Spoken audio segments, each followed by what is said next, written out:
Starting already, and we're live. Hello. Hello. Welcome. It is Monday night. It is Monday. Generational change. I'm Jen. I'm Peter, and the studio has been a little revamped. A little bit. We had to redo some things, but it's all right. It's all good. So how was your podcast with Jordan and Walker? Yeah. So I was on earlier with Jordan Cheriton and Walker Bragman.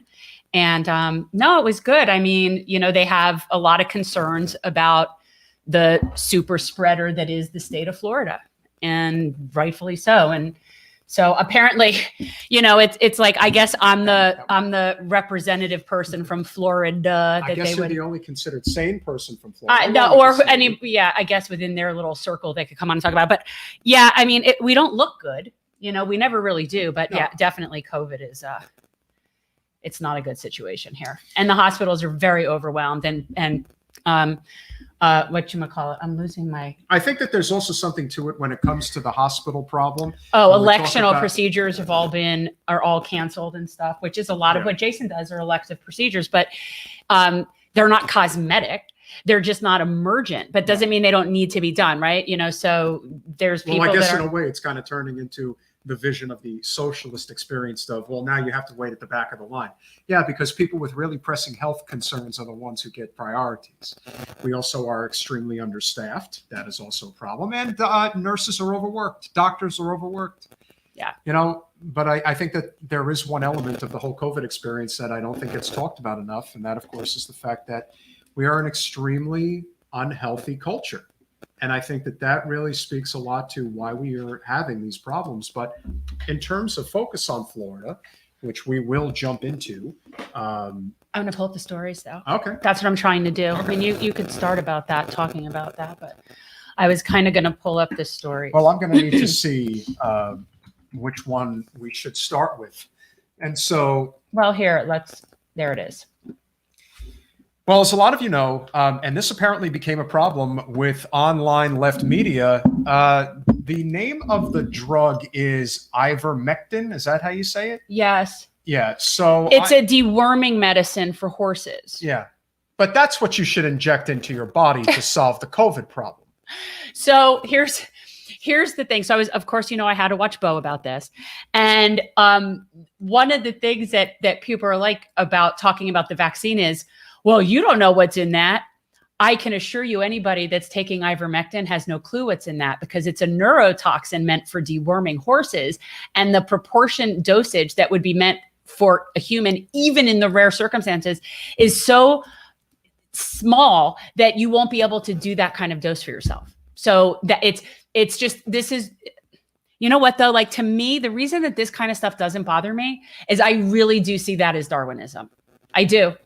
You're the kid that drank the bleach. I'm sorry, but it's like there are certain. What about hydrochloroquine? Same thing. I heard that's really good. Drinking bleach. I heard that works. But it's the same thing. And so, yes, it bothers me that we have to say this, but I really did have to have fun with the idea that there was a picture of a horse that said stable genius. So I had to put a house moron. Well, and I know it's not necessarily related to the ivermectin story, although it wouldn't surprise me if she somehow were connected to the ivermectin But this also, and again, there's nothing wrong with a healthy dose of skepticism. I think everybody should have a healthy dose of skepticism, especially when it comes to things that the government wants you to do, the big pharma wants you to do. But the idea that you are going to peddle a drug that you have no idea what it does or how it works or how it would have any type of impact on helping people is not only insane, but it speaks to a bigger issue that I think exists, which is big pharma. And this is late stage capitalism, as you like to talk about. They are peddling this drug, perhaps because people are trying to sell this drug. But here's the thing. The people that are skeptical of big pharma, who do you think makes ivermectin? Because it's Merck. Yeah. So it's kind of like you're skeptical of big pharma, but you're ingesting big pharma. So here's the thing. Florida's poison control centers are joining a growing list of agencies warning the public to not take a deworming medication meant for livestock. Even think that you have to say the word deworming. You do. But these are the kinds of people that I always wonder who needs like directions on a shampoo bottle. It's these kinds of people. So far, Florida Poison Control says that it has treated 27 people through August 24th, most of which were cases involving use of ivermectin. It has not been authorized or approved for treatment or prevention of COVID. The fact that we have to put, like, first of all, if you saw the picture of the box, it literally, there's a horse on the box of the ivermectin. Do you see it right there? There's literally a horse on the box. So like, I don't know. Like, you really like, are a horse's ass if you're really willing are. to take this. So anyway, that's that. We had to say, but of course, I didn't look this up, but it wouldn't surprise me if, of course, the most cases of this lunacy is in Florida. Also, Bo did point out that if people that are going, Bo the fifth column, always shout out. Anybody who's going to small towns to go into like local feed supply places to buy it, they're not going to sell it to you because people in small towns know who all the animals are in their towns. This is a black market. Situation. So people are really like going for it, but big pharma is still a problem there. But what I also think makes this thing an even bigger problem is we are dealing. Well, we see what you're saying, Greg, and I understand that. And Jen alluded to the fact that it could be Darwinism. Ricardo alludes to the fact that it's a money-making scheme. Look, when you have somebody like Marjorie Taylor Greene who goes out there and peddles really, and I don't know this, I honestly stuff. did not put her picture with this story other than she is really, like, I think of her as a house moron, and I saw the horse and I know I was sort of playing like, yeah. But the problem with ivermectin is the fact that you've got certain content creators on the left who are peddling this drug. And that's when you have to start to wonder, is it really a case of just being contrarian, or are they actually making some money by peddling it? I am of the mind that... Exactly, Riley. If you're so anti-big pharma and you're worried about that, they're making money on you. You're just ingesting horse medicine instead of human medicine. Yeah. And it's, again, it speaks so to an even, but it also speaks to the bigger issue here, which is I think that people need to realize that, as Jen was talking about before with Jordan Walker, there are a lot of people who are strictly in this to make money. Yeah. They are not in this to solve problems. No, and people, it's very important, I think, for everybody, really try to categorize your media intake. For example, we are a great show to watch. We're all that in a bag of chips. We are not a news source. We are not journalists. We don't hold ourselves out to be journalists. These are the kinds of shows that should be supplements. And if we are talking about news, we're always citing compliments, not supplements. And we'll always cite who we're getting our correct. information. But yeah, that's important. You need to distinguish news and just content. And I'm not going to name names, but a lot of people are really just content, and they don't even claim to not be. They don't claim to be news, but people take them as news. This is the problem. Yeah. And they're not news. And again, would it be nice if we had 170 people watching live? Yeah, that'd be great. But this isn't about gossip. This is about what's important. Yeah, very important. And again, like the horse with the glasses. And I would even accept the gossip as being like the line that they're willing to go to. But when you start suggesting medication to people, right? I mean, that is like, as if people get sick from that and end up in the hospital, as far as I'm concerned, would there be grounds to sue? No, I mean, look, you know what? Again, this is one of those things where I become very, very, we have to all be accountable for our own actions. Sure. Anybody who puts that into their person is a moron. And I don't care who told you to, a horse's has. And I don't care who taught you to or said it was good. If you do that, you're a moron. So I do think of it as thinning the herd to some extent. I'm sorry, but I do. I think that if you're going to those are people, that is what the Darwin Awards were for. That's the whole point. So I think we should move on. I think that is definitely a touchy subject that's only going to unfortunately get worse as long as people are going to talk about it, which I think is very dangerous. But don't take horse deworming medicine. It is what it is. Well, one of the things that is going to really hurt us here, and for those who really don't know much about real estate in South Florida, it is extremely overpriced. Cost of living is exceptionally high. And we are seeing remnants of, I guess, what you would call a housing bubble of some sort. Has it exploded yet? Not to the extent that, we're having this housing crisis or the homeless crisis, but it is starting to get there. We have homeless problems to begin with, but this is going to go to a whole new stratosphere because evidently I guess, what would you say is the best way to describe what's happening here? You mean with the homeless population? Well, in terms of, when you think about ending the eviction moratorium, and we talked about this at the end of last week and how devastating it's going to become. The pricing, the market is so out of sight, out of mind right now, and so this is here's the numbers. I mean, like this is the story from yesterday, and it's just numbers. So it's really sad. So last week's Supreme Court ruling striking down the Biden administration's eviction moratorium will vastly accelerate the ongoing housing crisis in the U.S. This is all the more so since it takes place in the midst of a worsening pandemic that has killed over 634,000 people. Okay. Although they are not tracked nationally, evictions, Princeton University Eviction Lab has documented 488,069 evictions since last March, so March of 2020. That's in the 6 states and 31 cities that it tracks. So this is out of control. People don't understand how this is going to look like. I think that they're not understanding this. We had about a homeless population in this country, somewhere around 500,000. Somewhere around 500,000 up until like COVID was our approximate homeless, or I'm not even going to call it, unhoused. People who do not have homes, but are unhoused. The 1 and 4th highest rent increases in the United States. Of the top 5, 2 of them are in Florida. It's just, I don't think people understand what's going to happen. We are looking at going from 500,000 people homeless in this country, unhoused, to going to about somewhere between 20 and 30 million. That's what's going to happen if we're not careful. Well, and that I don't think people are saying, and truthfully, it is happening. It's just trickling because they're finding loopholes, like Jordan said. It is happening. It's just not happening all at once. Good so it's job, sort of Riley. like the Piney Point plant. Yeah, good job, Riley. That's a good one. I'll give you that. And again, I do think that this speaks to... They're letting it ooze out. Yeah, well, this problem... It's like, it was actually like I was listening before what Walker Bragman was saying. Most people don't react until it's an emergency, until it's in their face and they can't avoid it. It becomes way too real for them, and then they react. And that's the danger of what we're looking at here. And unfortunately, that's probably what's going to happen. If you do not have money, and I mean serious money, hundreds of thousands, if not millions of dollars to spend, then you're not affording a house in a decent area in South Florida. That's just not happening. So rent is becoming more of a rent share type situation now. You can't even rent your own place. You got to rent out of a house, things like that. Yeah.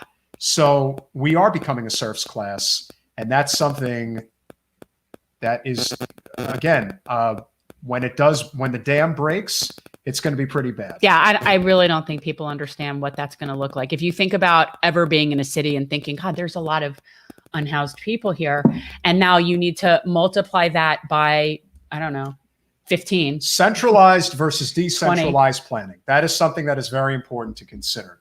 And so as we move on, when we talk about what Hurricane Ida is going to mean for the Gulf, and in this case, what it's going to mean when it comes to our fossil fuel consumption in this country, Jen. Why am I the only person Oh, that I can can be read the news? read. You So have the better voice for All right, radio. so then I'll read this. You don't need to read. I mean, you got to paraphrase. You don't need to, they're drawing the connection between what happens with storms like this and our oil prices, because they are actually impacted. It affects offshore drilling. Obviously, it also affects. Oh, but God forbid we can't do offshore drilling. It affects transportation, and so being able to get your gas from point A to point B is difficult when roads are flooded. That's true. So it does affect prices. So if you want, you could talk about that. I'm going to see if I can find that other piece. Well, as you know, Hurricane Ida temporarily shut down a critical swath of U.S. oil production and refining operations, and that... Sorry, I didn't mean to do it. Sorry. And that should keep crude and retail gasoline prices at already elevated levels. Now, a tropical storm, Ida, swept across the Gulf of Mexico production area before slamming into the Louisiana coast Sunday as a Category 4. Amazing how fast. Because of the warming of our major water, well, it's not an ocean, it's a Gulf. But any of our major ocean-like areas, because that is what it is, when you warm the water, it makes the wind move faster. So what was once a tropical storm, if we were living in normal times, maybe would become like a category 1 at most type hurricane. Now it's a category 4. It just goes. And so bringing torrents of rain, high winds, and high tides, more than 1 million Louisiana utility customers were without power early Monday, saw the power lines falling down. How about the fact that we still build power lines above ground instead of underground, which is where they belong if you're still going to do that? That's a whole other story. The energy industry was working Monday to assess when it could restore refining operations across Louisiana and oil and gas production in the Gulf of Mexico, which were taking offline as precautionary measure. Again, why are we so dependent on fossil fuel? Why do we not have alternative energy supplies? Why do we not have other means of extracting energy that doesn't involve drilling into our water? Just a thought, because that is something that we are going to have to get very serious about. How are we going to reduce our carbon footprint? This is a very serious problem. And we still have 2 months to go in hurricane season. And September and October is usually when the worst storms tend to come. So you never know what might be ahead. It's a scary thought about what could ultimately happen. And so Florida being what it is, it's not going to surprise me. I am concerned, but this again speaks to our overconsumption of fossil fuels. And that's why this is a big problem. It's a problem. And so the final story, Florida struggles to relocate gopher tortoises. This makes me very sad. And yet, here's the thing. So gopher tortoises are actually protected here. They've been protected since 2007. This is the Floridian here. Well, yeah, I mean, I didn't even know this until I was looking this up. But whenever I see something where it's the idea of overdevelopment wreaking havoc on our nature and our environment and our critters, when it's so unnecessary to do so, it's infuriating to me.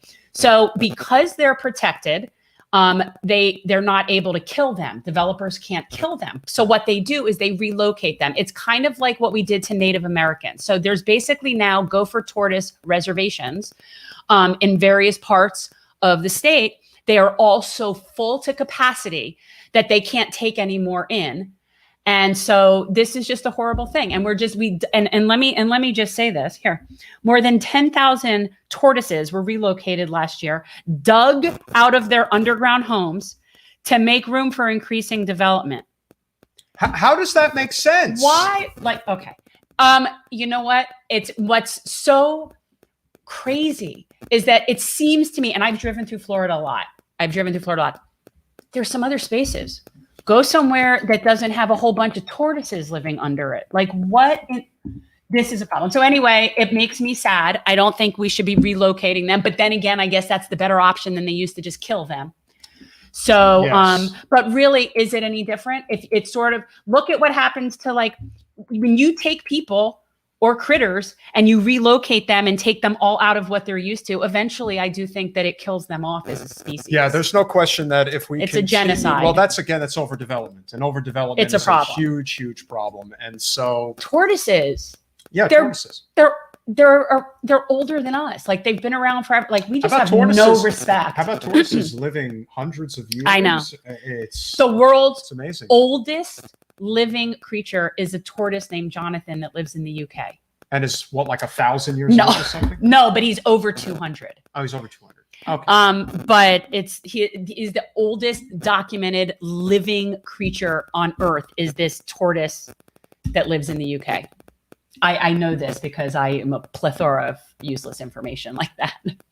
We want to give a shout out, Guy Giberson, one of our truly amazing supporters of the show. Guy, you're not alone anymore, buddy. We do have a new Patreon, great friend of the show, Holly Green. So she is now our latest $25 a month. It's very fancy. It is very fancy. It's very fancy. Now you've got company, guys, so you're not alone.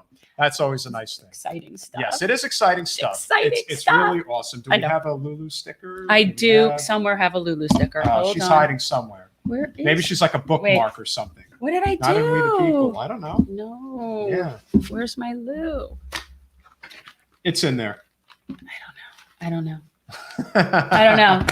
All right, I gotta grab one. Now I don't know, but Jen's gonna grab one. So we'll just be 1 second. No, Lou, you go back to sleep. Lou's relaxing right now. But for anybody who does become a Patreon, you get the lovely Lulu sticker. $10 or more a month. Oh yeah, you need to find out what size shirt she wants. Yes. Well, this is the. But no, we don't have. Yes, that's these. right. I keep thinking he keeps thinking we can sell these. We can't. Look, at some we point have I a will. few, so I guess we Okay, could, if somebody wanted technically, one, if that's but the one you want. these are the ones that are for sale. Or the baseball jersey, which I think are really which I think cute. are really good too. They're really cute. Yes. He was skeptical when I first had Yeah, the I vision of wasn't the whole 100% thing. 100% You didn't. that You that weren't one sure was about the going to work. design. Yeah. You were very iffy on it. No, but trust a woman's I was instincts. right. I was a little skeptical about whether or not having the color purple I told you was it was actually good. going to work. I told you it was good. Yes, and you were right. I It know. did work. And so I've always been purple. I'm very purple. Yes. So, guys, I'm very excited. We're going to be speaking in a few minutes with Lucy Flores, who will be coming on. And for people who don't remember, Lucy Flores, will you look up what her current title is now? Like, I know that, but Lucy Flores is the woman who was running for lieutenant governor of Nevada and was speaking at an event at which she was a former assemblywoman. she's a former assemblywoman from in Nevada. But this is the woman that was, prior to going up and giving a speech during a campaign for running for lieutenant governor, then Vice President Joe Biden came up behind her, put his hands on his shoulders, sniffed her hair, and kissed her on the back of the head. And I remember this when this happened, by the way. I remember this, and I was livid. And I remember so many people being like, it's just the way he is. It was just nice. He's like an old grandpa. He's like a father. This entitlement. I do not care. Yes, there is a spectrum between things like this and what happened to Tara Reid. There is a spectrum, but this is disgusting. Go up to a person that you put hands and mouth on somebody you don't know. It's disgusting. So I was outraged. I thought everybody downplayed it. And anyway, and because everybody was so harsh on Lucy Flores, that was what inspired Tara Reid to come forward and tell her story, because it bothered her that Lucy Flores was getting so much flack for telling her story. Speaking of which, and I do think that, contact? yeah, if I don't have a contact other than the email. Just email. Yeah. Okay. So we're waiting right now on Lucy. So hopefully it won't be too much longer. But yeah, I think that's. I think it also speaks to a bigger issue here when it comes to, what is considered acceptable behavior by people in power. And you saw what happened with Time's Up. That's another example of the way that these men get protected, particularly President Biden and Governor Cuomo, no longer governor. This went to her today. Yeah. All right. So that's all I can do. Let me see that email again. It's whatever the one you had. Yeah, that's correct. It came up automatically because you had already typed the email to her. Well, we always make sure to say Eastern Standard Time. I do. Yes, that's. I always say Eastern Standard Time because we do have West Coast friends, and every once in a while, somebody from Australia might pipe in, or Ireland. You never know. Yeah, no, and again, I think that we're so international here. So I am looking forward to speaking with her. I always found that story not just credible, but outrageous. And it was completely offensive to me that it was underreacted to in the way that it was. And this was back when Joe was vice president. It wasn't even he was having to challenge Donald Trump, and we had to all just overlook that, you're a little rapey. We have to put that aside for the greater picture. This wasn't even then. This was before that. It's just gross, people. And I also think that this gets back to what may have happened when it did happen, and the way that she probably tried to reach out to, people and say, look, this happened. It was not good. What should I do? And I think the response she probably got was one that basically suggested, oh, that's Joe. It's not a big deal. That's just how he is. And people thinking that that's okay. And it's not okay. Oh, she's on the Google thing. Oh, okay. Hold on a second. Let me tell her what happened. You sent her the wrong thing? No, she's just on where you sent her the calendar date. She clicked on that. Oh, okay. All right. So I messed up, I guess. Well, I sent No. Okay. So that's why. All right. She'll be here in a second. She clicked on you sent her the Google Meet. And so you can click on the calendar thing and go into meetings. And then she didn't check that I sent her a follow-up email. Yeah, and again, Okay, so hopefully this gets rectified in a few minutes. but again, as I said, I think, and this is sort of the story that you guys have been seeing with R. Kelly and what he had been able to get away with for so long. I know that everybody is all about it's the perpetrator, it's that person, but I come from the school of thought that the enablers are just as bad, if not worse, because they know what's going on. And they deliberately hide it for whatever reasons there may be. It could be ambition. It could be code of silence, whatever it is. right. But the idea that you're willing to just look the other way, to me, says a lot. That to me says a lot.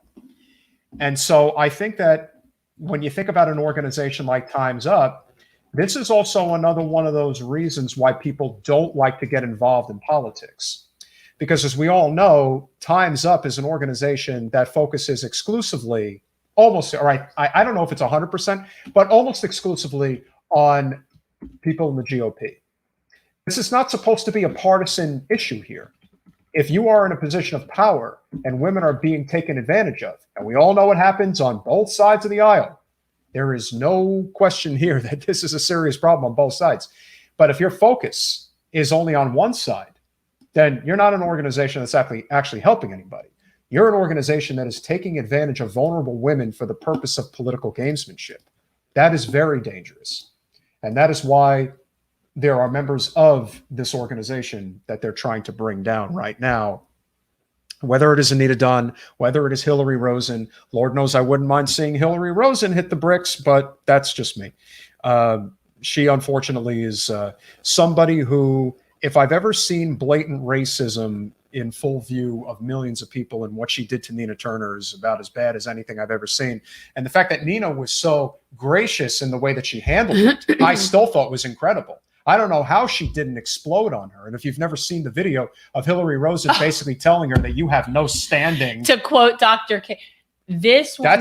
I mean, that's like things that people will only say because they're not in the same room with you. That would go in the category of things that people feel like empowered to say because they don't have to be standing next to you. All I can tell you. Oh my God. I wanted to jump through and just grab her by the hair. That was crazy. I love Nina, and I know that she is a woman of exceptional decency, but I don't think if she was in a room with Hillary Rosen, that would end very well for her. Just my opinion. I almost feel like I don't think it would end very well with me. I don't want to be in the same room with someone like that. When people get accused of, white privilege and things that they do that are really detrimental and harmful to vulnerable people, I think of people like Hillary Rosen. I think of people like Anita Dunn. I think of organizations like that take advantage of the vulnerable. And if there is a circumstance where it's politically opportunistic, like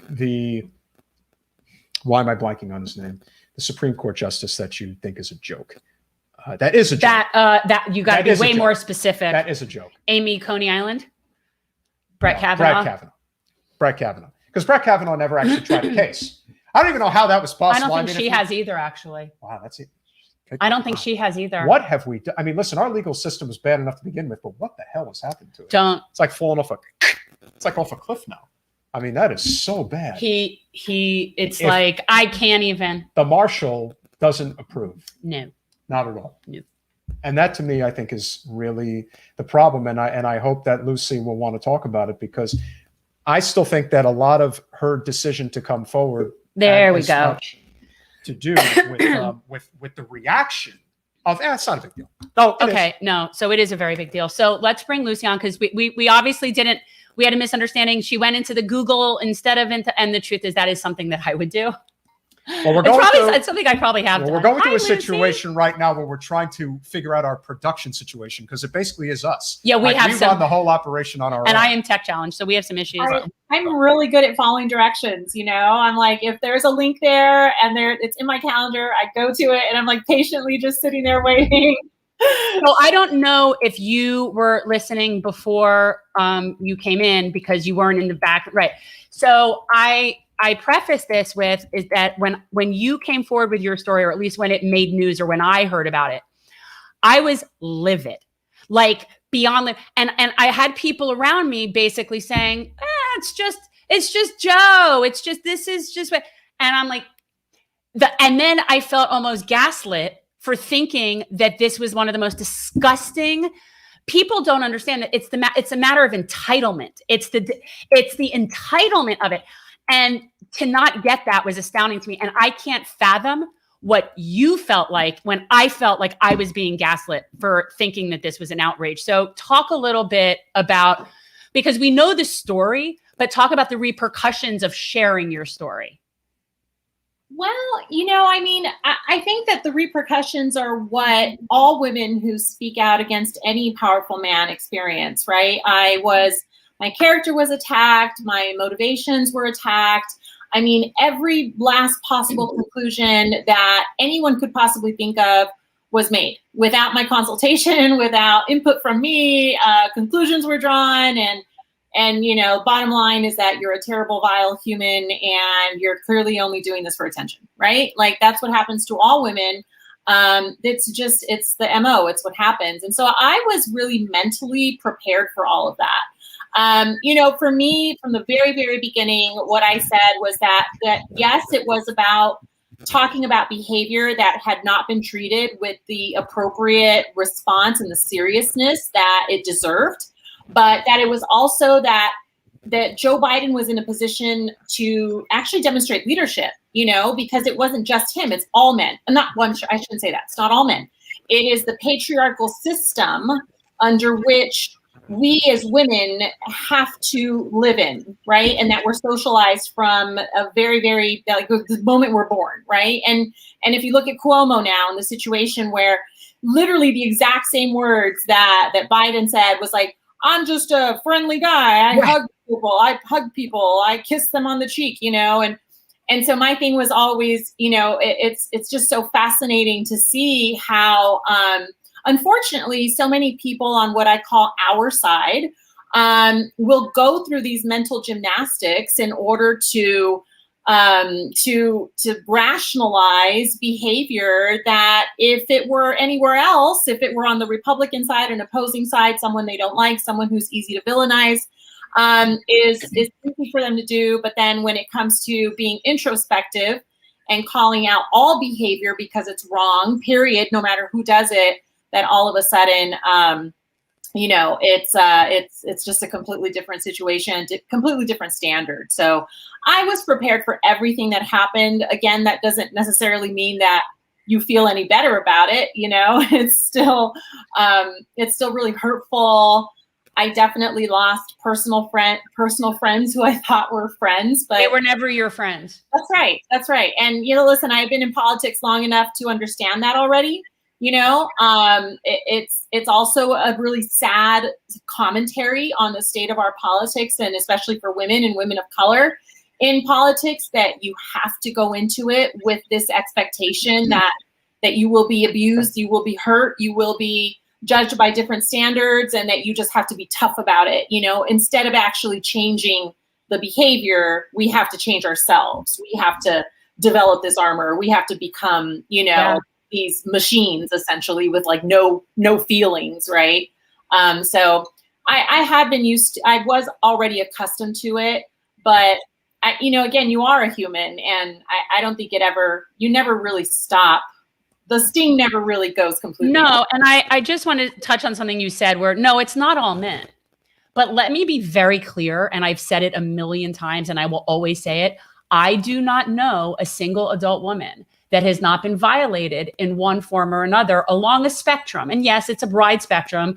I always say ranging from like offensive jokes to like Bill Cosby rape, like there's a spectrum. But I don't know a woman who has not been violated. So to not believe a woman who said that to me is the opposite of rational. This is completely reasonable. I don't know a woman who has not been violated. So why would I think somebody would be making that up? Like, that's it. And so especially when you hear it from women, and you do definitely hear it from Democratic women, if you dare say something about the person that they're hoping is just going to, save their, solve all their problems. And it's definitely a double, it's a hypocrisy that we just live with all the time. So they're all woke until it affects their politics. But how can any woman question? It's mind-boggling to me. And I can definitely say, as a man just observing from the outside, and I can attest to this, guys, men in private will reveal some really insane things about the way they think of women, how they treat them, and think that it's okay. I don't think like that, but I do have friends that do. And if you want to say that they're not friends, that's fine too. They might be your friends, but they're not my friends. But I do not approve of that type of behavior, and I speak very direct about it. And Lucy, one of the things that I notice in particular with everything that happened with Cuomo over the past few months is the type of people who were defending him were typically women, typically older It's always women. And I think that that's an issue that doesn't get talked about enough, about how when we talk about and again, this was something we saw in 2016 where they used that as a political weapon about, well, women should be protecting women. Right, yeah, right. There's a special kind of hell for women who don't support other women unless they don't support your as long as it's your political agenda that is going to coincide with it. And so when your political worldview gets hit, the vitriol, the nasty things, because we had Lindsay Boylan on the podcast and she did talk about the type of responses she got. And then we had Tara Reid on and the responses that she got. And they both said unequivocally, the treatment we received from women compared to men was 10 times worse. If you could speak on that, please. I think, that very much speaks to other dynamics going on.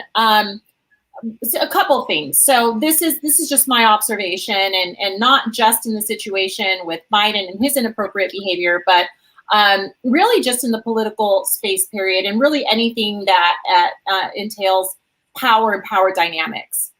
And so there's two things, I think, especially when it comes to older women.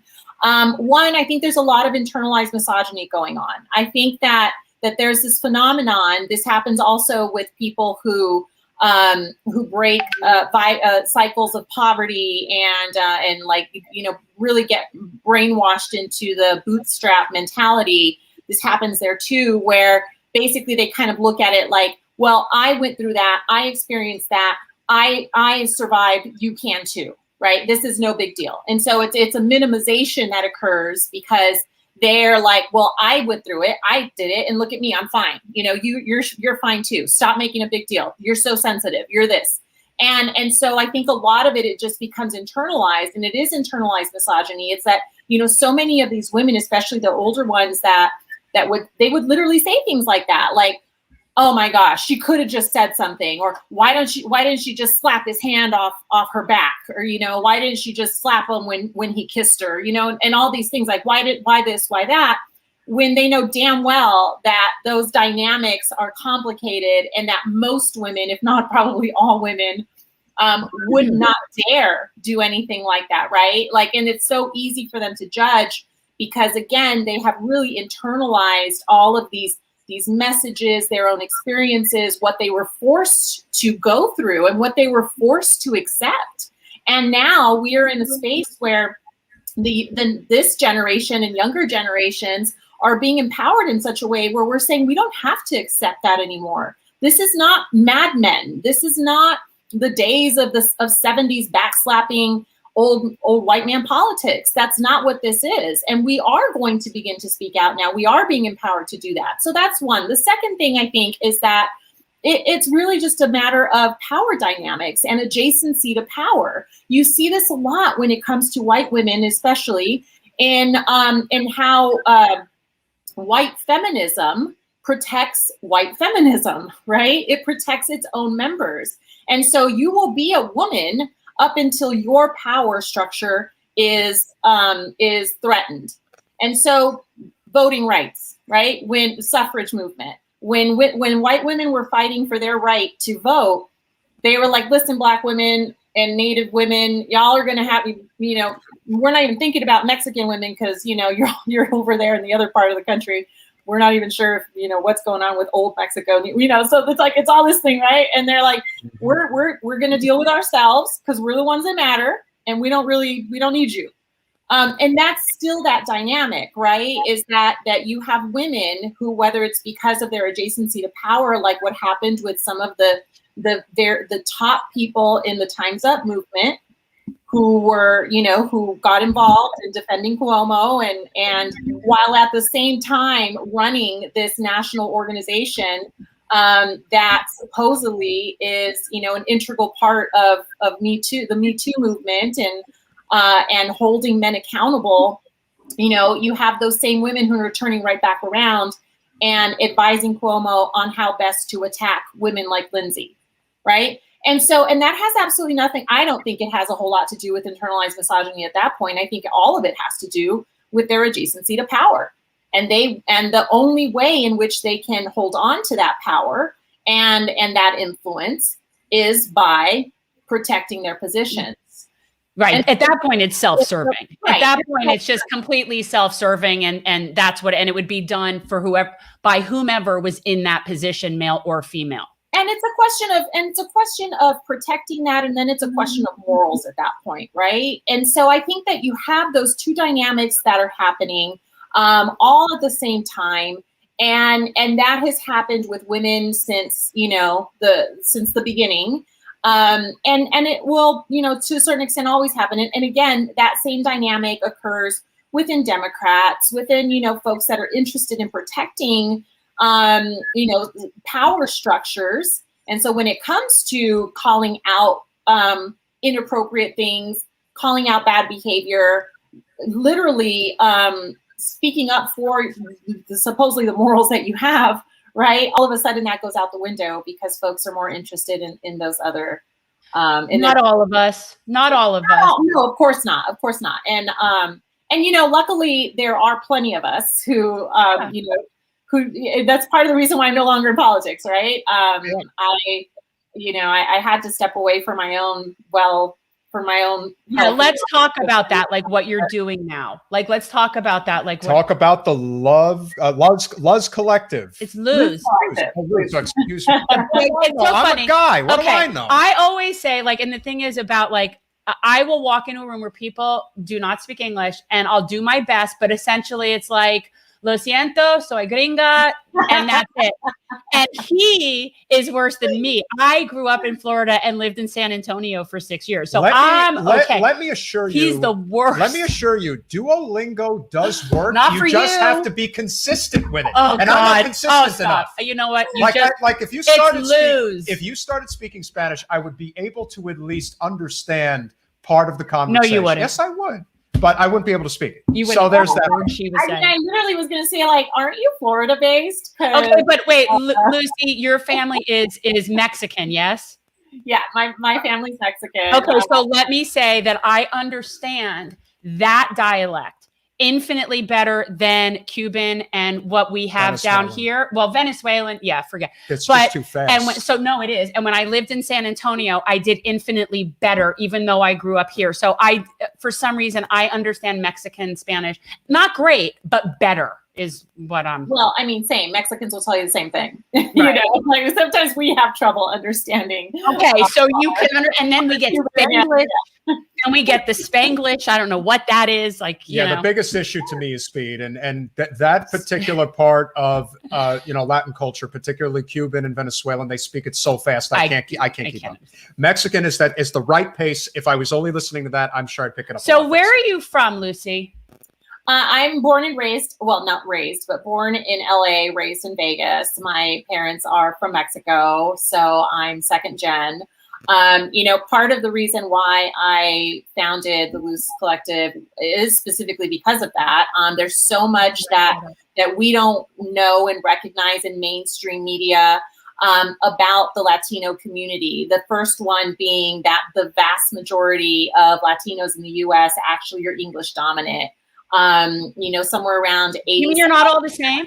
Not all right, exactly. All Hispanic people aren't the same. I'm just fascinated by it. Right. To me, it's an overlooked thing that people assume that it's a monolith. No, there's actually a huge difference between Argentinians and Brazilians. Like all of it is very, very different. And I'm definitely Mexican partial, I must say, and it's definitely food related. Well, And and Mexican, and then Mexican heritage is the majority of Latinos in the U.S. for sure. It is Okay. the largest demographic of Latinos. That being said, there are differences, but there's also so many commonalities that this community has, And so the biggest thing that I found in politics and serving, I was the first Latina elected there. Actually, myself and three of my colleagues were the first Latinas. We were all elected at the same time in 2010. And you can imagine how many years after the state of Nevada joined the union that there was a single Latina elected into that state legislature, right? In a state that was very well on its way to becoming majority Latino. And so the progress that needed to be made and that still needs to be made, a lot of it really started with our lack of understanding of other cultures and our backgrounds, and the fact that we try to, the majority in this country tries to paint this homogeny that doesn't exist, right? And so, like, ensuring that we are getting the correct media narratives out there, that there is at least a tiny little bit, just to start, right? A tiny little bit of understanding of what this culture is, who these people are. It serves all of us better, right? Not just in the political space, but all of us as a country. And so that's really what we're dedicated to. We're dedicated to telling our Latina stories from a Latina perspective in English, as the majority of Latinos understand, and really ensuring that our voices, our stories are present in mainstream media. I think that's great. I was just sitting here thinking about how hilarious it is to me that people so put all Spanish speakers as if it's a monolith, because, so for example, Germany and Italy are connected by a border. They're right next to each other. And yet people don't sit there and say, oh, Germans and Italians, it's all the same thing. But yet you could have, think about whatever two furthest away countries between South America and Mexico, and you just think that it's all the same thing. Right. Like, that's just, it's crazy, just based on the fact that there's a similar language. I don't know. It's just really funny. I think that the deliberate, and I think that this is something, Lucy, you could probably speak to, being in politics in a swing state. The corporate media narrative has a huge impact on the way people perceive politics. It's like when you think about, MSNBC and CNN in particular, they refer to the Latino vote as a monolith. It's like, oh, the Latino vote is all the same. And I'm like, no, it isn't. There is a huge difference between West Coast Latino and East Coast Latino. There's a difference between poor brown Venezuelans and rich white Venezuelans in Weston, and what they both stand for. And they live in the same city. So, not all the same. Can you talk about that experience? Because obviously a lot of things has transpired in the last 5 years. I think there's been sort of this political awakening of sorts. And we'll definitely get to, what's going on in Nevada. But I obviously would love to hear your perspective in terms of how, obviously the Luz Collective is trying to work against that corporate media narrative that is so prevalent in our society. Right. Correct. Yeah, exactly. And, and my perspective also was this, right? I think for all institutions, you have an inside strategy and an outside strategy. And what I mean by that is that sometimes we do need folks on the inside, a Pramila Jayapal, for example, others who are kind of like, all right, let's work this system from the inside, make as much progress as we can, while of course trying to hold on to the values as much as possible. And then you kind of have an outside perspective, those who we might consider like the agitators, the people who are willing to take the arrows, knowing that if they do that, it is going to be almost impossible to pass any legislation, right? And so we need both of those people, right? You need folks that are within the structure, and inside outside strategy, right? And people who are building their own structures in order to be able to dismantle and rebuild that system, right? That exists in media as well. And what I recognized very early on in my political career was that I did not have the patience to do the inside game. Didn't have it, right? Like I could have done it. I was certainly smart enough. I was an incredibly good policymaker. In fact, I was one of the, actually, I think the statistic is the most effective policymakers under a Republican governor in my time in service, right? So I knew how to work the system. It was just a matter of how long I was willing to tolerate it. And I couldn't tolerate it for very long. I just got so exhausted from fighting my own people more than I was fighting my opposing party. This sounds like me. You can't even, like, I've said this so many times to him. This is ridiculous. It's exhausting. It is exhausting. It's so exhausting. And, you know, when you're someone who your sole purpose to be there is to achieve some semblance of change, to make things at least marginally better for people because that's what you were elected to do.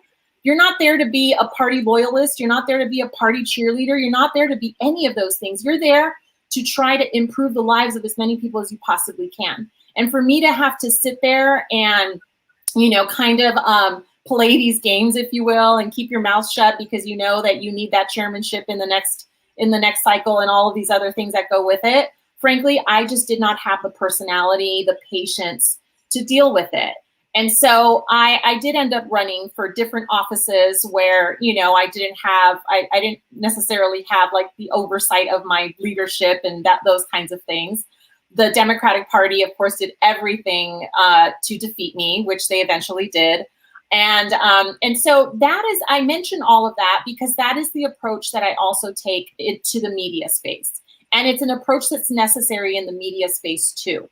I very easily, in fact, I was on a different panel discussion earlier today about why I decided to actually build my own media entity as opposed to going and joining, you know, a mainstream entity, whether it was in the news space or whether it was in, you know, digital entertainment or whatever it was.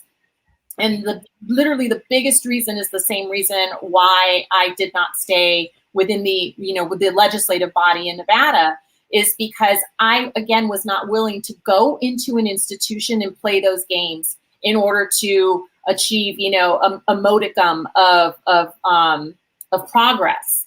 Instead, I'm just going to be like, you know what, screw it. I'm going to go out and build my own, because that's the kind of, I'm willing to play the outside game. That's the game that I'm dedicated to.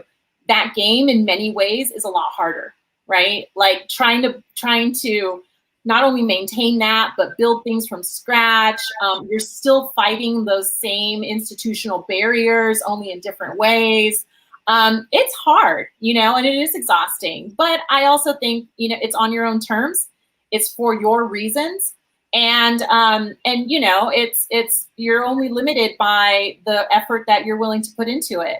I mean, obviously not taking into account, of course, all the institutional stuff that we're talking about, but you get what I'm saying. You know, like you're kind of you're determining what it is that you're going to do, as opposed to someone else telling you, no, you're not going to be doing that today, or this isn't the way we do it, or that's not the way that it's done, etc. You create whatever it is that you're going to create.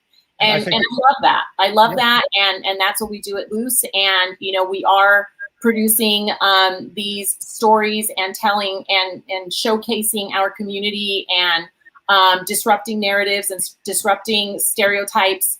And hopefully, you know, like I said, where can people follow? Like, is most of this it's digital, right? I mean, everything that you're talking about is digital. It's a variety of different genres, though. Is that correct? Yes. Like, there's a few different things. So, did you put the website Yes, up? I did. Okay. I'll put it up again. So explain like the kind of content that you have there, like who you're showcasing and the different varieties of stuff that's on there.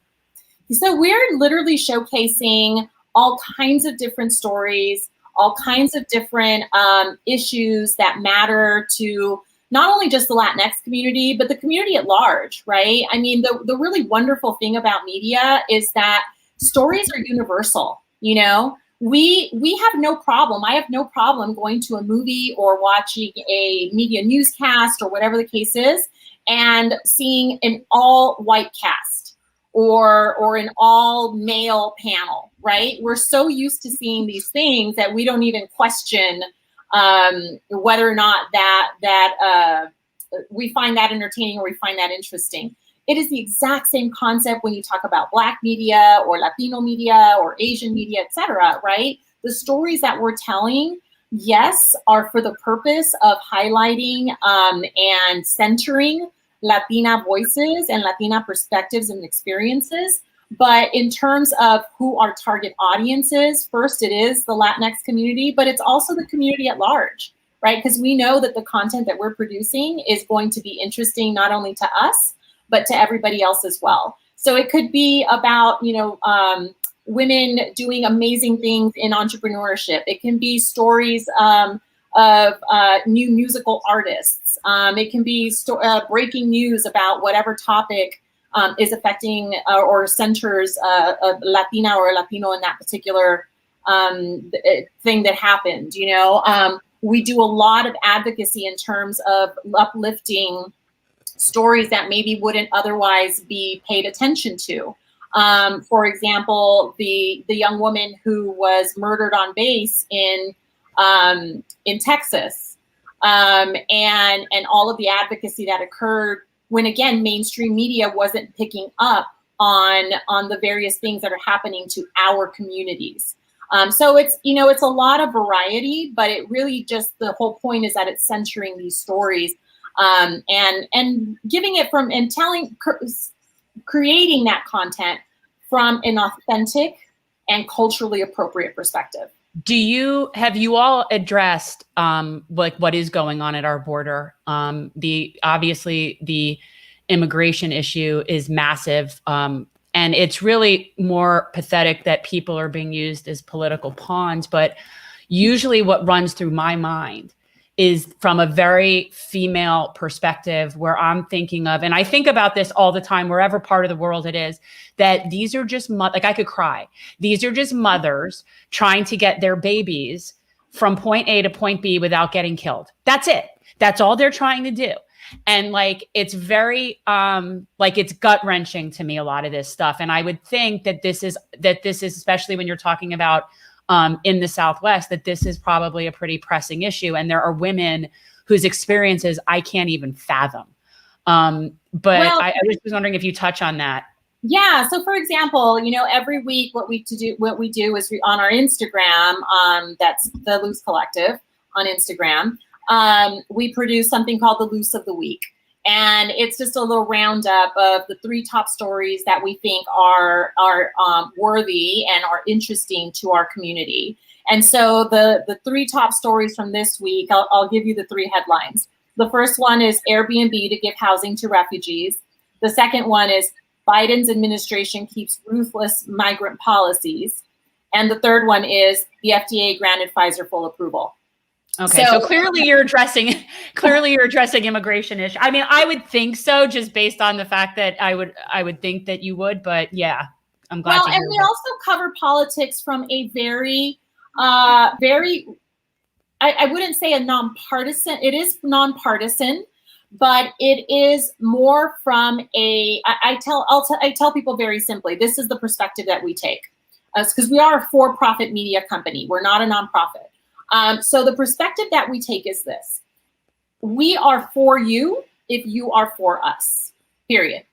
So in terms of advocating for certain elected officials or highlighting the various things that they're doing, et cetera, we will encourage folks to vote. We will sometimes encourage, we don't, quote unquote endorse, but we certainly encourage people, and we did encourage people to vote for Biden. Because the alternative was not something that the Latino community in particular could bear any longer. I mean, that's really what the brunt of it was for everybody, right? But in terms of the perspective that we take is that I tell people, show me a Republican who's for us, and I'll be more than happy to highlight them. But also, when Democrats are not doing the right thing, when they're, as that headline says, maintaining a ruthless migrant policy, because we use those same words for Trump, so therefore we're going to use those same words for Biden, right? We're not sugarcoating any of the coverage that we produce for Democrats, because Latinos are often associated with being pro-Democrat. We are pro-people, who are pro us, period. Yeah, And I think that that's true. We've seen, especially here, even just the division amongst the Cuban population, blue versus red is ridiculous. But you know, we generally see that there's slightly kinderness on the left, slightly. And interestingly that you say that you ended up endorsing Biden, because I was on the fence for a long time as to what to do about that. And I ultimately did vote for him. And I always remind myself that if anything else, if I did nothing else, that the DACA kids were able to sleep better. And that was it. Like that. And if that's it, then okay. You know, like then it was worth it. But that's all I really give myself on that. Our bar is so low. We have a can't very even low see it bar. anymore. You know, it's like when the whole nation is now paying attention to Governor DeSantis, we try to remind them, yeah, he's bad, but we had Governor Rick Scott for 8 years. So it could always be worse, especially in this state. And I think this is, and it's a great segue to, I think, what will probably be our last topic, which of course leads to what you were just talking about. We believe that our future as a movement, as a, you want to call it a progressive movement? No, I think it's broader than that. I hate that. So I think that word's been co-opted in many ways. But we focus on a non-corporate, non-partisan labor movement.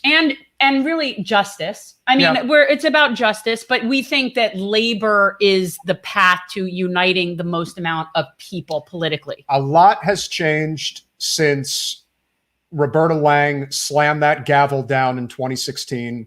The state has obviously taken on sort of a new identity. We saw what happened with the non-corporate takeover of the state party. Where would you say? I want to know what she's going to, why she's laughing, because we had a situation here. We did. And so I want to hear from you, who knows the ins and outs of what goes on in Carson City, what goes on in Vegas that people don't know about. From the outside looking in, people think what happens in Vegas stays in Vegas. Don't talk about Vegas. That may be true, but we would love to hear from you about the dynamics, the evolution of Nevada Talk politics. about that progressive takeover, will you?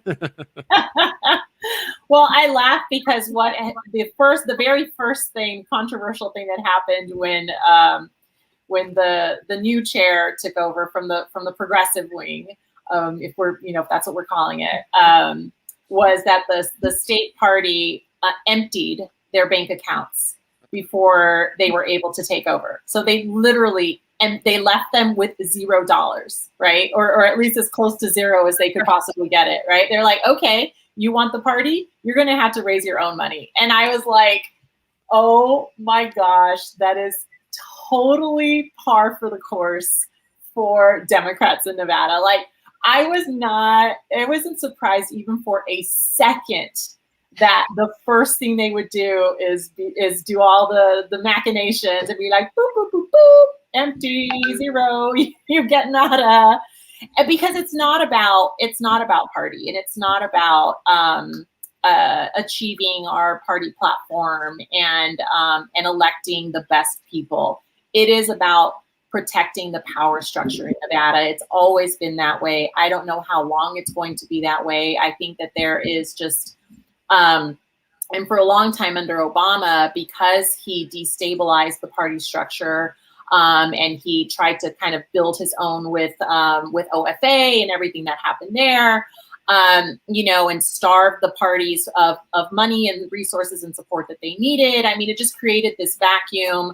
The politicians took over, and getting that back in many states, including Nevada, Florida is very similar, was just, it's going to take decades to reverse all of that damage.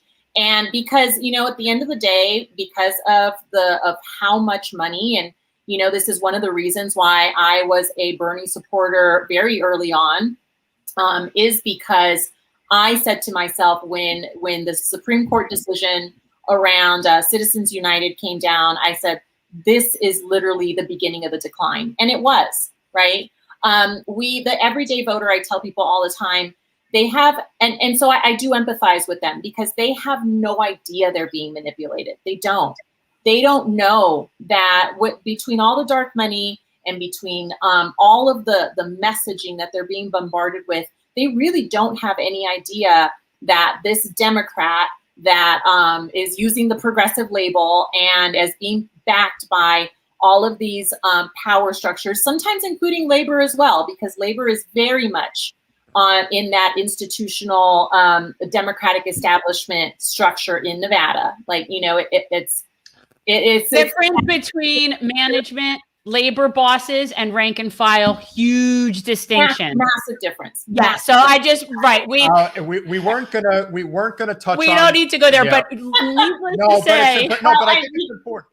I think it's important to point out that, you know, the one thing that we do talk about when it comes to Wasserman Schultz is the fact that her biggest protector in Broward County is Dan Reynolds, the head of the Broward County AFL-CIO, which connects all of the unions. And a person who we will not name, but is in a powerful union, is a huge supporter of Jen's. And the only reason why they were not able to endorse, and this endorsement would probably change the dynamic of her running a second time, is the fact that this guy pulls the strings. Right. And so, but that is not what is in the best interest of labor. So like, those are very different things. Right. And so my point in bringing all of that up is that it's really going to take, a lot of time, but a lot of really dedicated, smart people to begin to rebuild our parties in a way that actually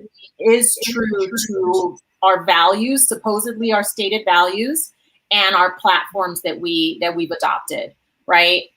Because everyone says that they're for those things, but then when it comes down to actually doing it, the legislative process, standing up against big interests, et cetera, all of that goes out the window, right? And so we have to acknowledge that these are very powerful forces within our political institution. And frankly, if we don't get a handle on these, I oftentimes, tell people, like, I have an exit plan, a long-term exit plan. In fact, I just got back from Mexico. I was there for 7 months. Oh, wow. I needed a break from this country. I did. After Biden won, I wasn't sure how I was going to feel about it, to be honest. And my dad had just passed, and it was just so much going on that I was like, I have to get out of this country. Where did you go, though? Where in Mexico were you? In Playa del Carmen. Oh, of course I know where that is. So you were on vacation. I was on a healing journey, is what I was. Okay, so I was going to say that's very healing. Yeah, it was exactly what I needed. But I when I came back to the U.S., Mexico is broken in many ways as well, and they've got their amazing fair share of problems.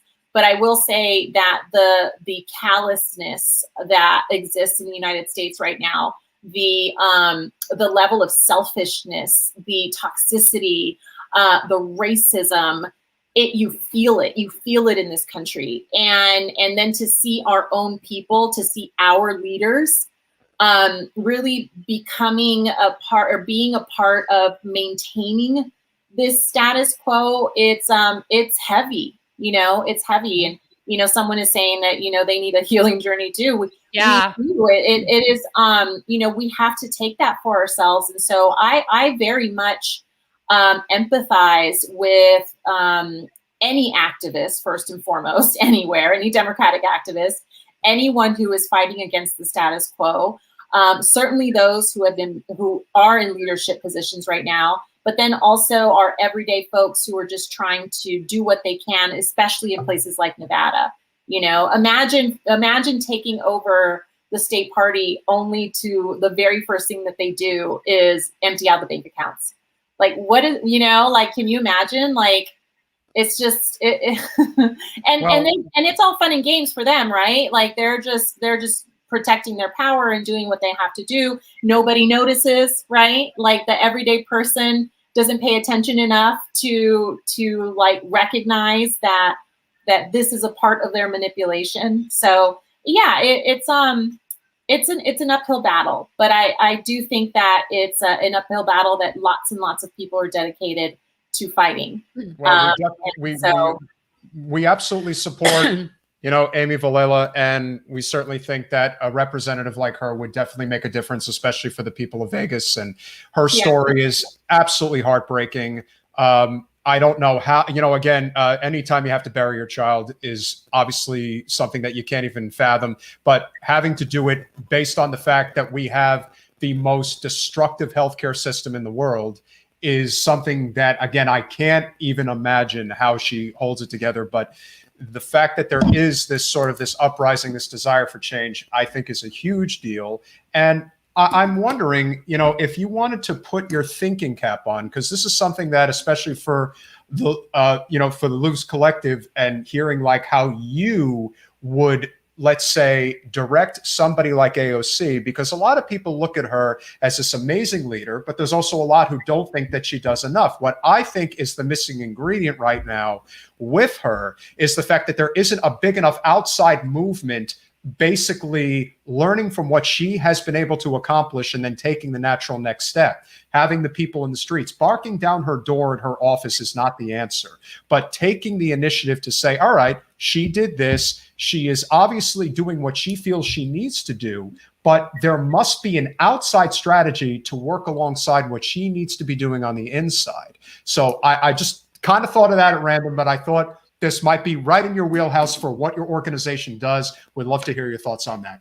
Yeah, you know, I think that what we can continue to do, and particularly at my company, is that we can continue to shine the light, the loose, on the information that's needed so that people understand not only what that experience is like, but also what are the actual barriers and processes that she is having to experience and go through. I think so much of there's just such a lack of understanding of what our process is actually like versus the old how a bill becomes a law cartoon that we all remember, right? Like, and so it's very easy for people to judge and to say, she's not doing enough. She's not challenging the speaker enough. She's not doing X. She's not doing Y. The squad is not, you know, they suck, or whatever they're saying about them, right?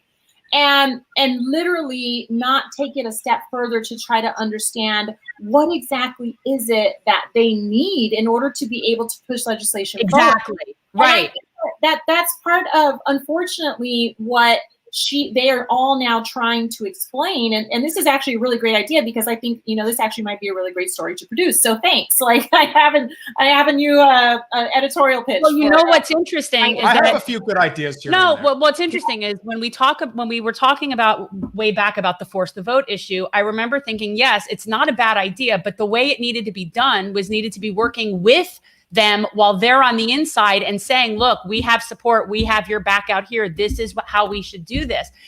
Instead of attacking them, you could have worked with them. And so I think that is an example of where those two sides could almost be in and out from the other. I think that there's not enough political analysis for the progressive left, the way that there's political analysis for the center, for moderates and center right Democratic space, right? Like, there's not enough political pundits out there and political analysis reaching the mainstream and reaching, frankly, mainstream. Right, because sometimes a force the vote would be appropriate if it made strategic sense, right? When you want, and we've done this before, you know, where you pass a bill, for example, normally it's done with the opposing side, where you pass a bill because you want to get their no votes on record. But you get their no votes on record because then you have a plan to follow up after that. If you're forcing a vote just to have Pelosi or somebody else or moderate Democrats to say no, then what are we accomplishing with that? Is that no vote going to then support a candidate that is running against her to then take that seat so that we can replace her with a progressive person? If the answer is no, then what the hell are we wasting our energy on and attacking these people who don't deserve the attack, criticizing them on why they wouldn't do a force the vote strategy, right? And without naming names, we all know who you're referring to. This is the thing that him and his group of minions don't seem to understand, and you would definitely understand being in the state legislature. Relationships are everything, even with people you don't agree with politically, because if you have a good relationship with them, you'd be amazed at what you can accomplish. You mean burning bridges left and right and I'm cursing just people saying, out in if you belligerent want to rants throw is the body out not with helpful? if you want to throw the baby out with the bathwater, see how far that gets you. But Right. there is one thing that I do want to do before you go, which I think is very important. Uh-oh. Oh my God. If He we're- had- wait. Lucy, I just want to say, I really appreciate you. You've done amazing work out in Nevada. And what we accomplished in 2020, after what happened in 2016, was nothing short of spectacular. It was really incredible. Could have been the nominee. Are you going to endorse Amy? I already endorsed Navy. You did? Okay, I'm just asking. Okay. But if you want to know what a great organization is all about, you definitely want to go to the losecollective.com. It's a great place. Lucy is doing amazing work out in Nevada and will do amazing work for you anywhere in the United States. So if you're looking for a great opportunity, This is please my give life. her. This is our life. I've had people say that. I've had people tell me that's they haven't heard a better Bernie. I'm like, No, I'm you're not doing gonna- great, Bernie. Can I just say really fast that I have actually worked with Bernie personally a lot. Right. And I literally felt like I was talking to Bernie. That's pretty good. That's That's pretty I, good. like, if I closed my eyes, I'd be like, "That's Bernie." Like, Yeah. and Well, like, we're both from Brooklyn, so I kind of have that. Oh my and I was God. raised in Jersey, so I kind of just have that accent down. in Like I fact, know. I think he has that's the one I actually hear. said those words about me before. So that was amazing. That was actually very, very good. We would absolutely, unequivocally love to have you back again. This has been a great conversation. Where are you in Nevada, Lucy? Where do you live? So I actually am no longer in Las Vegas, although Nevada is definitely, well, Las Vegas is my home. Like I said, I've been living everywhere for the last year and a half. I moved back to Vegas back in September. My dad passed in October, and it was a really tough time. And so that's when I decided to go back home. And then after that, I left to Mexico, and now I've just been back and forth, just kind of nomading around. I'm actually in Phoenix right now. So I was Vegas is home base. Is Vegas. So Vegas is home base, and then I'm in LA part time. But I might be in your city soon, so maybe we could do this in person. Oh, I thought we could definitely hang out. Well, I did get to. The last time I was in Arizona, I did get to experience Sedona for a day, so that was a great experience. I was I was in Sedona on my 30th birthday. I needed to be at it's the spiritual vortex of the universe, or so I was told. Well, it's definitely. Sedona does have, I feel like, some very healing. It does. Energy. Very healing. It's one of the most beautiful places in the country. For sure. I recommend it. Guys, Check Lucy out. Flores, the Lose Collective, highly recommend you check it out. Recommend to anybody, especially in the Latino community, that you think could benefit from being involved with an amazing leader, somebody who really has done an amazing job to this point and really put herself out there for a lot of people who feel like they don't have a voice. So needless to say, we are very grateful to have had you on, and we hope to see you again soon. Thank you so much, Lucy. It was so nice to meet you. And next time it'll be much smoother because now we have all the instructions. Right. That's true. It's all good. There Bye, you go. Lucy. Bye, Lucy. Bye. Well, that was wonderful. She's adorable. Yeah, she knows. Listen, she's anybody who is willing to do what she was willing to do, knowing the great risk that she took and was still willing to do it anyway. Seriously, kudos for that. But yes, and also because of Lucy and what happened to her and the crap that she got was what inspired Tara to come forward with her story. And this is also, and again, this is a great segue to our next conversation, which again was one of the closing discussions that we had with Lucy, is of course the importance of building that labor movement. Yeah, we're very labor heavy here. And so obviously Labor Day is right around the corner, but what a lot of people may not know is the importance for working actors being involved with the Screen Actors Guild, or SAG-AFTRA. So there's a lot to learn based on the elections that are happening this week. And we should preface this with, I think that people might look at that and not really be taking up a collection for people in Hollywood. They're looking at that being like, oh, who needs to help them? It's like lifestyles of the rich and famous. However, the majority of people that are involved in this are not those people. The majority of people that are involved in the industry are working people that are struggling to just be able to get by, pay their bills, and are fighting for healthcare like everybody else. So I think that's important to differentiate that Lou it just is. wants to say hello. Lou just needs to be involved. Lou is fangirling right now. So No, without further ado, Lou is she's all in it. you know her. She is a wonderful actress. Been on many shows. You probably know more than I have. I know a few things. while I know you're a few introducing- things. I know, of course, to Graham, it's that I said, I was explaining to my son, and I'm like, okay, well, it's Princess Leia's sister. I hate to say that to you But because she's I know so much more.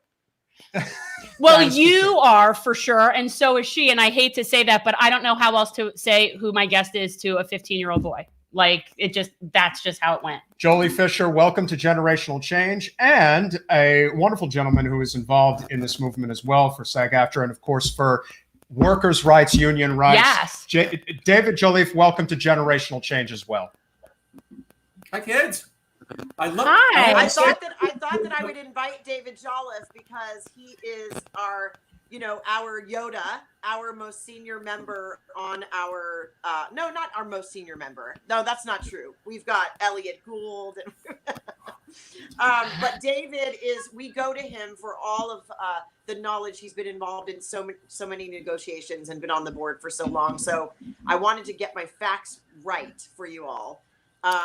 And yes, we are in full throttle in the middle of this election. Not the middle. We're in the final stretch. Right. And talk a little bit about like I said, I think most people who are not in the industry and don't live in Southern California probably really do not have a clue as to how big of a union this is and what and who you are representing, and that it's not just like a red carpet crowd of people. So if you would talk goodness, about no. right, so talk about like who this is that we're talking about. So we're running for leadership to take care of and to negotiate on behalf of 160,000 people, which includes we as performers, or I like to call us carny folk, and broadcasters and stunt performers and background artists and dancers and recording artists and puppeteers and pilots. Did I leave anybody out, David? I think that's it. And it's behind the scenes people too. It's people. It's everybody.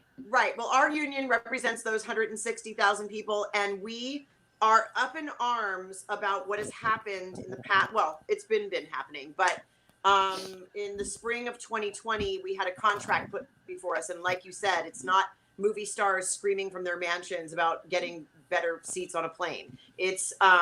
It is the journeyman actor. It is the voiceover performer. It is the person who it wants to be, make a living wage in this business that we love so much. And in the spring of 2020, a contract was negotiated, and we were like, wait a second, we got to look at the deals of this. It doesn't look like it's so great. And a couple of weeks later, it boasted a $54 million addition to our health plan, and 2 weeks later, 12,000 people lost health care. We believe that they knew that the plan has been drastically underfunded for a decade when SAG and AFTRA merged together. We want to be elected to try to right the ship. There's a lot of things that, because the studios are profiting at this like extraordinary rate, even in the pandemic, where we all turn to our screens and we are the storytellers and I got to the end of Netflix. I don't know about you, but why are we not participating in the appropriate way when there's all this money to be had and there's so much out there? It's like the Wild West, right? There's so much content. And the way that they've negotiated for streaming, which is not the future, it's what's happening now, is kind of reminds us of what they said about DVDs and cable. That it's like it's a fad. It's not going to last. And now we find that that our contracts are not keeping up with technology and what's happening in the industry. Yeah. Jolie and David, if you both can talk about, Jen through social media was introduced to this idea. We were introduced to this idea from Roseanne Arquette and Frances Fisher. And a lot has obviously happened to the union over the past, I don't know if it's a year, but it seems that there has been just sort of this monumental effort by the people at the top to crush labor in SAG-AFTRA. And if you could talk about how much things have changed over that time and where things stand right now. Obviously, healthcare is a significant issue. Are there other issues that are also facing working actors that maybe people on the outside don't really know about? David, you're up, David. Well, thank you for such a hardball question. Besides the healthcare problem, we have been failing miserably in our negotiations. The only real arrow that a labor union has in its quiver, and you guys know this, is the ability to withhold services. And when a union continues to send not just oblique messages, but obvious messages that they are not willing to ever do that, we go to the bargaining table completely crippled. In 2000, we had a very successful job action, which was our 2000 commercial strike. The current leadership, and who's been in power now for 12 years, they have so demeaned that job action to say that it was a failure and it ruined the business. We had a proposal in 2000 put across the table to us, which would have eliminated network residuals for commercials, which were extremely lucrative. If we had accepted that deal in 2000, it would have lowered our contract, our commercials contract, from $600 million a year to $450 million a year, a 25% decrease in that contract. There was no way that we could ever accept that deal.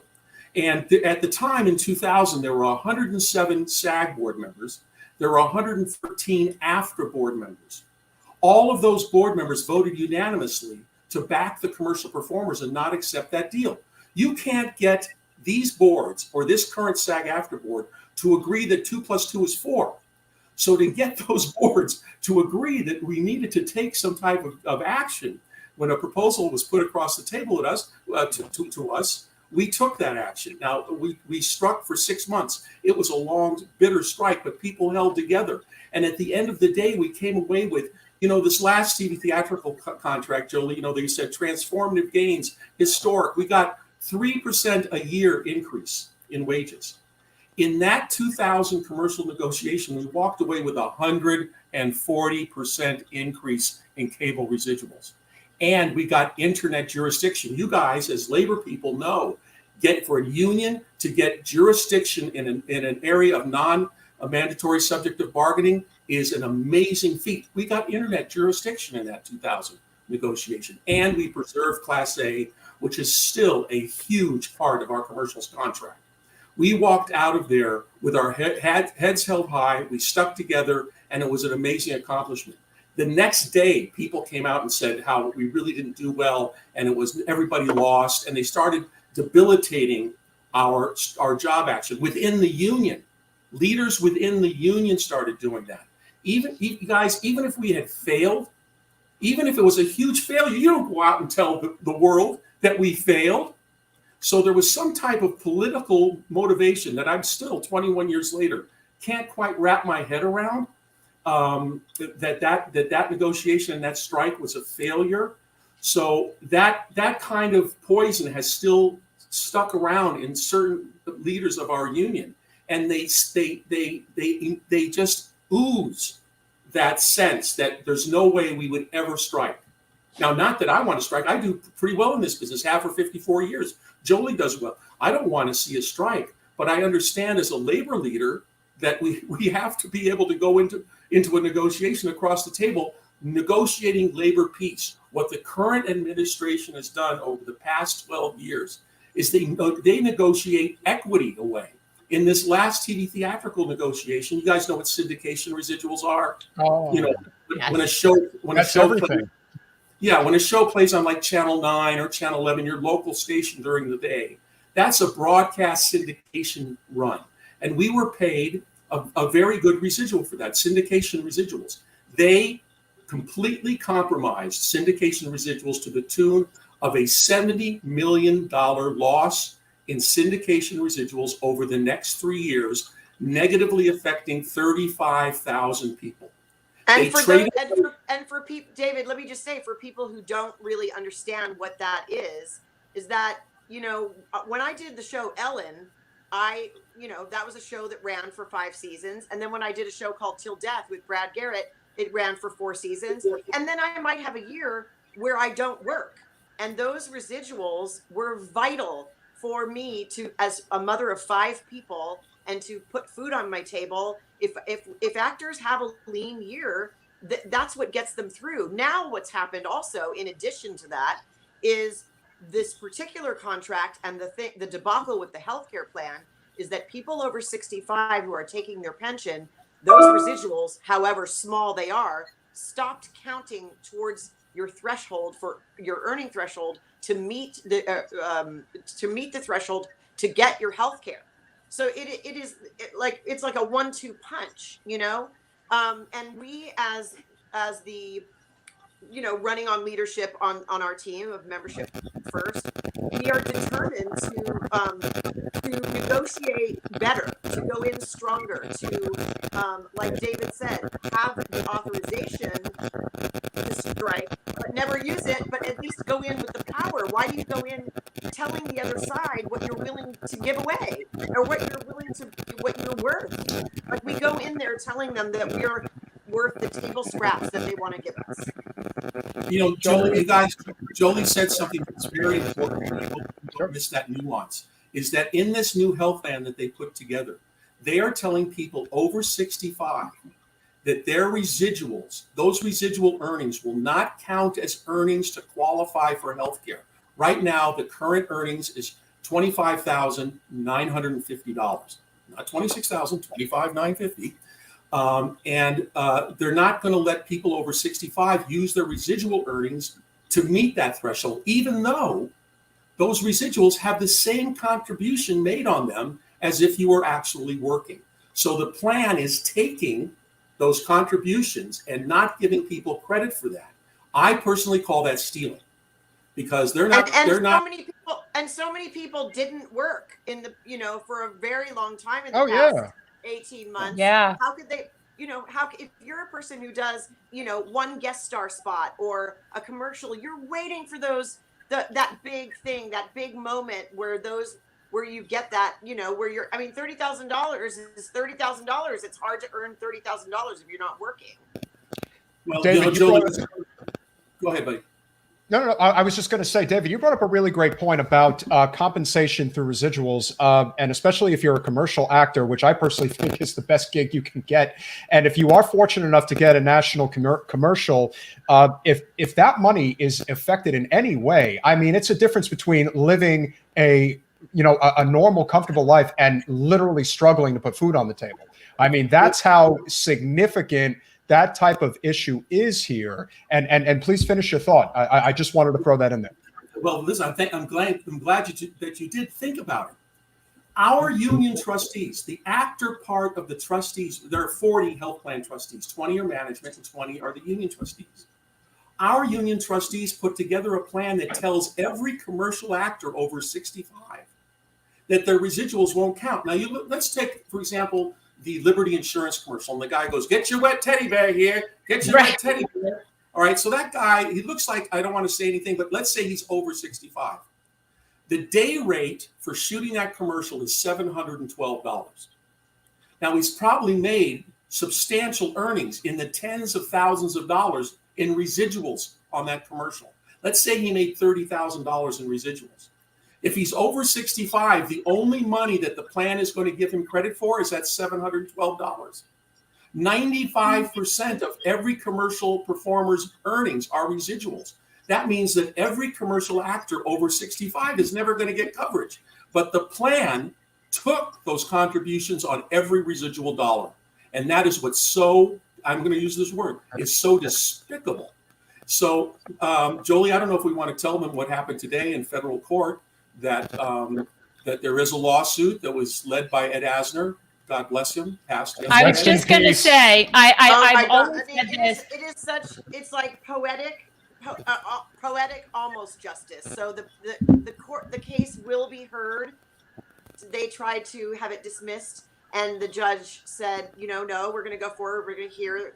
And God rest his soul, one of our fearless leaders. He was the president of Legacy SAG for 2 terms. He was a devout unionist. He fought for the rights of the marginalized and the underserved, and and all of us. And he was a great poker player, and he was our friend and our fearless leader. This doesn't surprise me. Well, I've heard about I've heard about like Tobey Maguire and Ben Affleck's poker games and stuff. So when I hear that, that's funny because I like poker. I just think guy. when I think of Ed Asner, I feel like I should say, "Hi, my name is Jen. I cry during Up." Like, and of course, as a kid, like, I mean, that's Lou Grant. Like, I'm not, I'm older than some people, but so like to me that was very sad. But yeah, that's unfortunate, and I would have pictured that. I would have pictured him as a fighting person for labor. Yeah, he was the lead plaintiff in a class action suit against the plan trustees. Mostly, I mean, the big one is age discrimination. So we are hoping that case gets heard in his honor. We hope that it goes forward in a big, giant way, and that they now start to do the discovery of, really what went down, and really, who knew what when, and was it the lead negotiator of our union for many years, David White, who suddenly stepped down just a month before the election. He was a plan trustee and our lead negotiator. So we feel that it had to have been a dereliction of duty for him not to inform and say, hey guys, wait, let's not sign this. Let's negotiate more money, more into the plan, because it's not solvent and it's going to fall apart, which I think a trustee, when was that? Sounds like a conflict of interest. Sounds like a conflict of interest to me. It is, but it's not uncommon that our negotiator, and I think our new NED is also a trustee plan trustee, and it just felt wrong in all of our cellular makeup for him not to have said, hey, National Board, hey, President Carteris, this is coming down the pike. Like, this plan won't survive. Just as a past trustee, Bob Carlson, warned a decade ago, and he was fired. So they've known that this wouldn't survive the merge of SAG and AFTRA, the two plans coming together, and they didn't fight hard enough to keep it. Well, it goes we are in a political atmosphere right now. It is the last week of the election, and there are clear, distinct differences in these two slates that are running. The one that's headed by Jolie and Matthew Modine, and myself and Cheryl Lee Ralph are running for the local vice presidents. I'm currently the local vice president from Los Angeles. And Jody Long is running for LA local president. Jody Long running for our local president. But there are distinct differences between these two groups.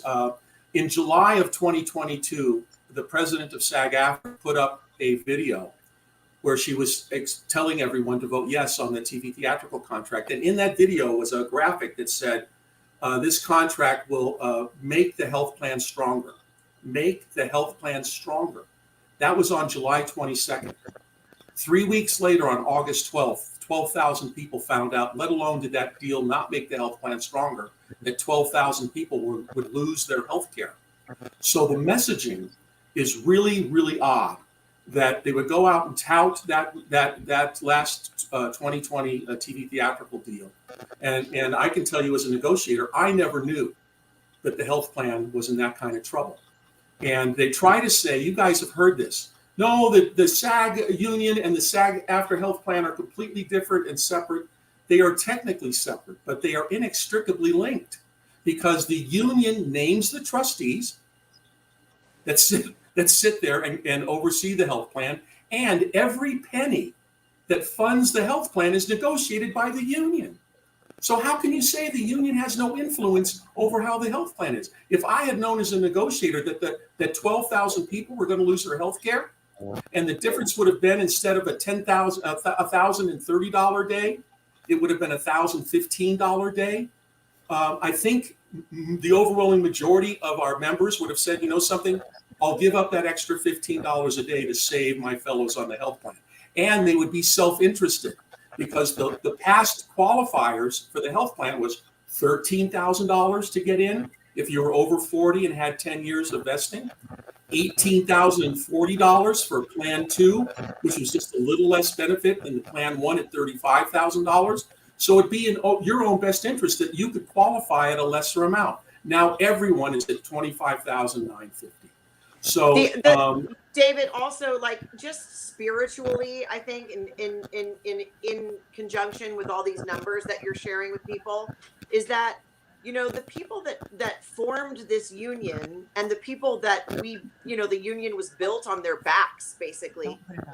A lot of them gave up their residuals prior to 1960. Like, for instance, our friend Shirley Jones, who made beautiful musicals her whole career, gave up residuals to fund a healthcare plan in the beginning, and for them to die on the hill, and I'm using that very carefully, that it really sucked that seniors lost their health care. Well, my mother, Connie Stevens, is one of those people, and Shirley Jones, and Ed Asner, and Elliot Gould, and Kim Novak, and the list goes on. How dare you? That is shameful that you would, that we would not protect the veterans of this industry, and then the next generation and all of us in between. I'm sorry, that is. So are the people that are on the other slate, are they the people that were part of this? They were part of this problem? Most of them. Yes.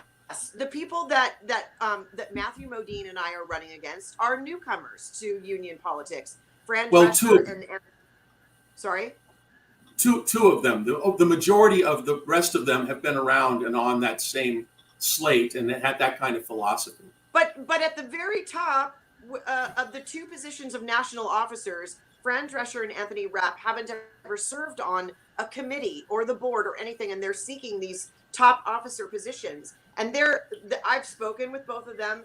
I mean, I know Fran, I don't know Anthony, but they're nice people, they're talented, and they are activists and survivors, but they just don't, I don't think they really know. I mean, we've heard from their own mouths that they don't really know what the job is, and that, we would love them to have run on the national board if they want to serve the union, but we're dedicated, sitting around on these Zoom boxes for 18 months, writing the platform on which we stand, membershipfirst.com, if you haven't seen it, and really trying to go for solutions to all these problems, to the formula for streaming residuals, to the healthcare problem, to people, to the diversity issues, to actors with disabilities, to the problems that stunt performers face. Like, everyone, we are dedicated to working for all members, and they sort of parachuted in to take the place of outgoing president and secretary treasurer and executive vice president and ED, who are abandoning the ship. They are abandoning their post and saying we can't run again, but let's find a shiny object, and that's kind of what they did. And I personally feel a little insulted by it.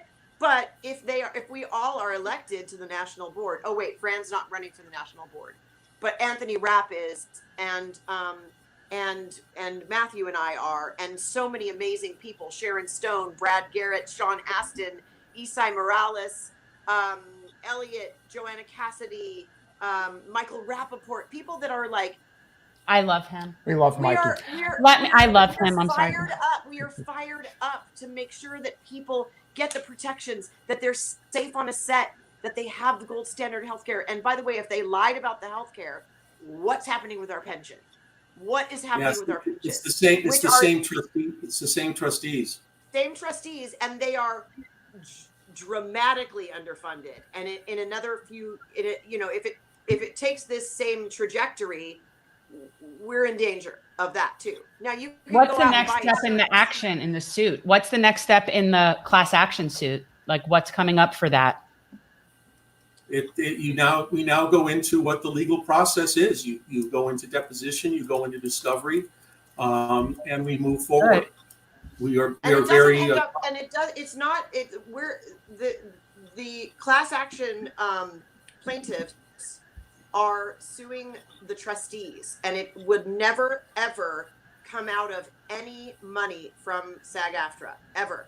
It all goes to like, you know, like malpractice insurance, like insurance that, you know, they don't want it to get to that. Obviously, they're you know, Jolie, you guys, we had a very clear understanding with our attorneys that no money is ever to come out of the corpus. In fact, if we win, we just had a meeting.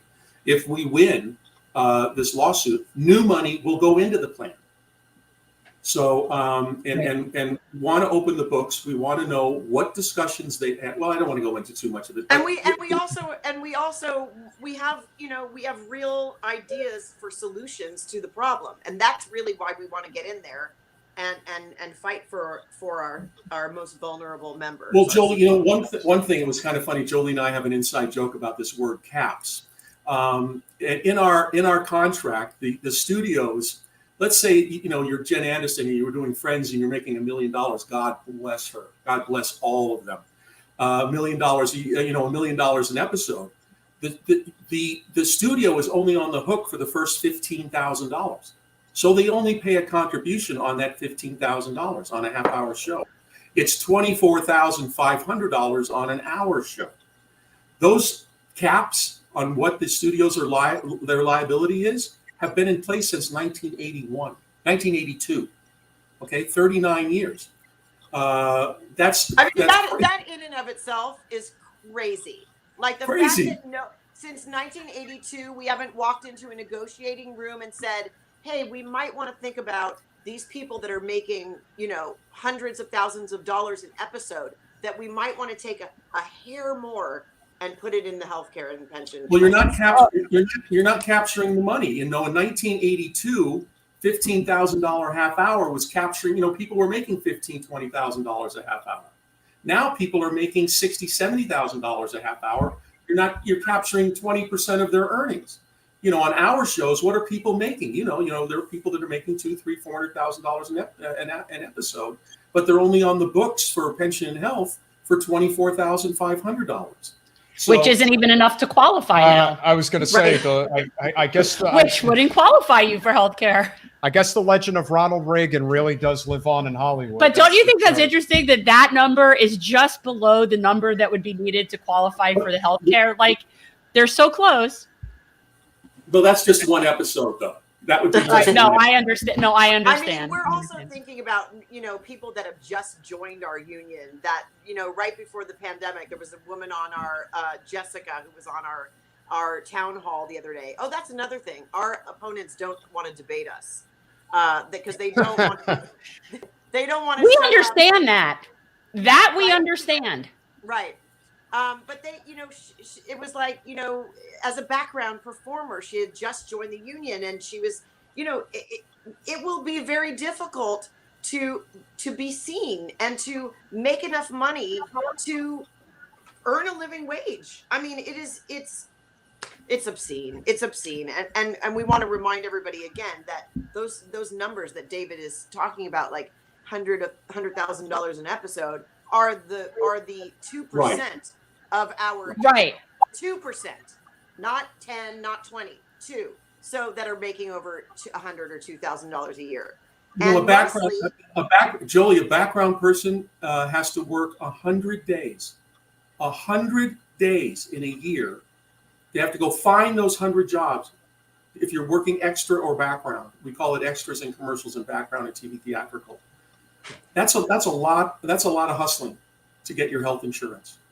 And I think this is a great segue, guys, because one of the issues that we're very, very strong advocates for is Medicare for all. And obviously the biggest reason is because we want to alleviate the responsibility of things like this. This shouldn't be happening. We deal with our healthcare shouldn't be tied to our employment. Exactly. No. And I think, and again, I want to close with the studio heads. We'll get to that a little later, but I really think that this is one of the reasons why there isn't enough collective bargaining power. The attachment of healthcare to your livelihood, it basically makes you bargain against yourself and against your own self-interest and the importance of having that healthcare.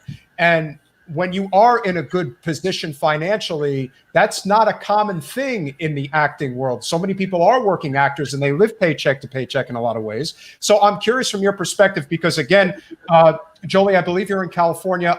Matthew, obviously, I believe is in New York.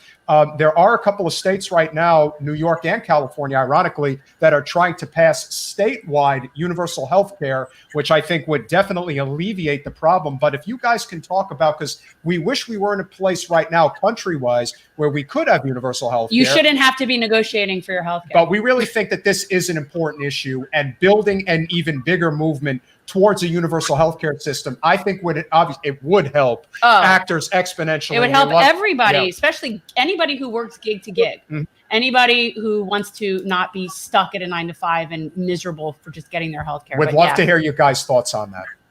I mean, I am a big proponent of your healthcare is your right, and we should keep the world safe and healthy and not afraid. And I think that we really do quite the opposite in this country. But for the moment, we are tied to that. So I think in terms of this particular election and what's happening in our union, I must fight for the healthcare. Oh yes, yeah. But I agree that I have one of my children who does need a lot of healthcare, and I have been navigating the world of mental health care, and it is really just it has made me like I want to be a crusader for if you are not working and you have mental health challenges, you're fucked. Sorry. You are. No, I think even if you are working and even if you have insurance, if you have mental health challenges, you're still fucked. And that, because even people with insurance are underinsured, and mental health is never treated the way that it should be treated in our system. Never. I mean, when my mom lost her health care, she's 83 years old. She's an icon. And she was like, Jolie, what do I do? They're saying to go to this concierge service, and there's a 38-page glossy booklet printed, ready to go, when they said, they had no idea the healthcare plan was falling apart. And they sent out this thing that says how to navigate this benefit. I don't even care about saying the name. And then they want you, my 83-year-old mother, to go online, which already we're done. Right. That's already a problem. Right. And say, does she need more prescriptions? Does she need her eye stuff? Does she need hearing aids? Does she you have to really sort of design your plan, which our gold standard healthcare was like. You were like, oh my God, I'm so happy that I made my SAG healthcare. You could do a guest star spot on something and make this healthcare, and you were taken care of. And now that I am doing this deep dive, we need to fix it. We need to fix it. I want you guys to, I don't know if it's crystal clear that senior secondary health coverage wasn't for every person who turned 65. That senior secondary health plan had to be earned. You needed to get 20 retiree health credits. Oh, no, okay, that's over a career. In order to earn that, those retiree health credits were what you got for a pension credit. So if you earned a pension credit, pretty much that was your retiree health credit. So this wasn't something that was just given to anybody. These people earned it. They paid for it. And like Jolie said, Shirley Jones with Oklahoma Carousel, The Music Man, none of those movies does she see a nickel in residuals, because she gave at the office. Those people pre-60 traded that residual proposal that they had to have those residuals for $2.25 million in 1960 for the studios to start a pension and health plan. So to take Shirley Jones' health insurance and Connie's, that senior secondary, not primary, senior secondary, was really deplorable. And then the union puts up a video in December from an actor who says nobody lost their health care. And by the way, no one was ever promised senior secondary health coverage. Well, with that kind of thinking, none of us are promised anything, because the plan says in fine print, they can change the benefit at any time they wish. So they could tell everyone with the initials Jolie Fisher, she doesn't have health insurance. And if Jolie went out and said, wait a second, I earned my health insurance, I had it. And then have the union itself put up a video and say, sorry, Jolie, you were never really promised health insurance. To tell Shirley Jones and Connie Stevens that they were never really promised that secondary health insurance that people worked decades to get is a betrayal beyond betrayal. The other thing is, I have 2 kids. I have my stepsons, but I'm their mom. I've been their mom for 25 years, but they are over 26. So when they left the womb here, they had to find health care. I mean, it is wild. And now they both are married and have children. I'm grandma. And, they're having children in this climate, and they are, and I agree. I think we need to be fighting for this next generation to be able to, it's like we're talking about being able to afford. It's like, it should be your right. That's the thing. Yeah, we should be taking care of. Look at it works in other countries. Everywhere else but here, really. Actually, we're the only developed nation that does not have some form of universal health care. And we also have the worst health outcomes, and we also have the highest health costs. And so to think that those things are not related to not having universal health care is absurd. And on top of everything else, when you think about the stress that's involved, when you're a maid actor, that's one thing, but the stress for like 95% of the people in the profession is bad enough. Let's add healthcare worries on top of that, because it just isn't enough. And then what about the fact that you're talking about an industry that probably has a decent amount of mental health and addiction problems?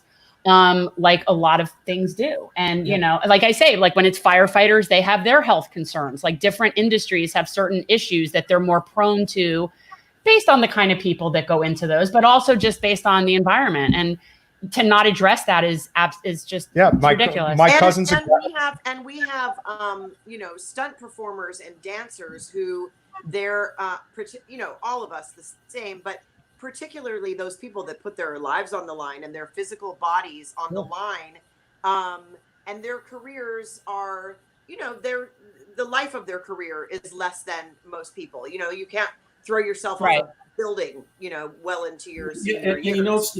The whole thing about, not having that universal health care, it's really hitting someone when they're down, because it's going to be those when it's based on your employment and your earnings.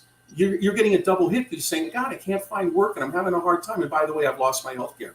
Imagine the actor last year getting into, June, July, and they made their $13,000 or $14,000 and they thought, I made it. I'm in for the rest of the year. To then get a notice on August 12th that, no, you didn't make it. That $13,000 that got you in, you now have to go find another $13,000, $14,000 when there's no work. In the middle of a pandemic, when the industry is shut down. It was the goofiest thing of all time on every single level. What they did, they still had 4 years of reserves left. They said in their webinars that they had money to keep the current funding, the current benefit levels until 2024.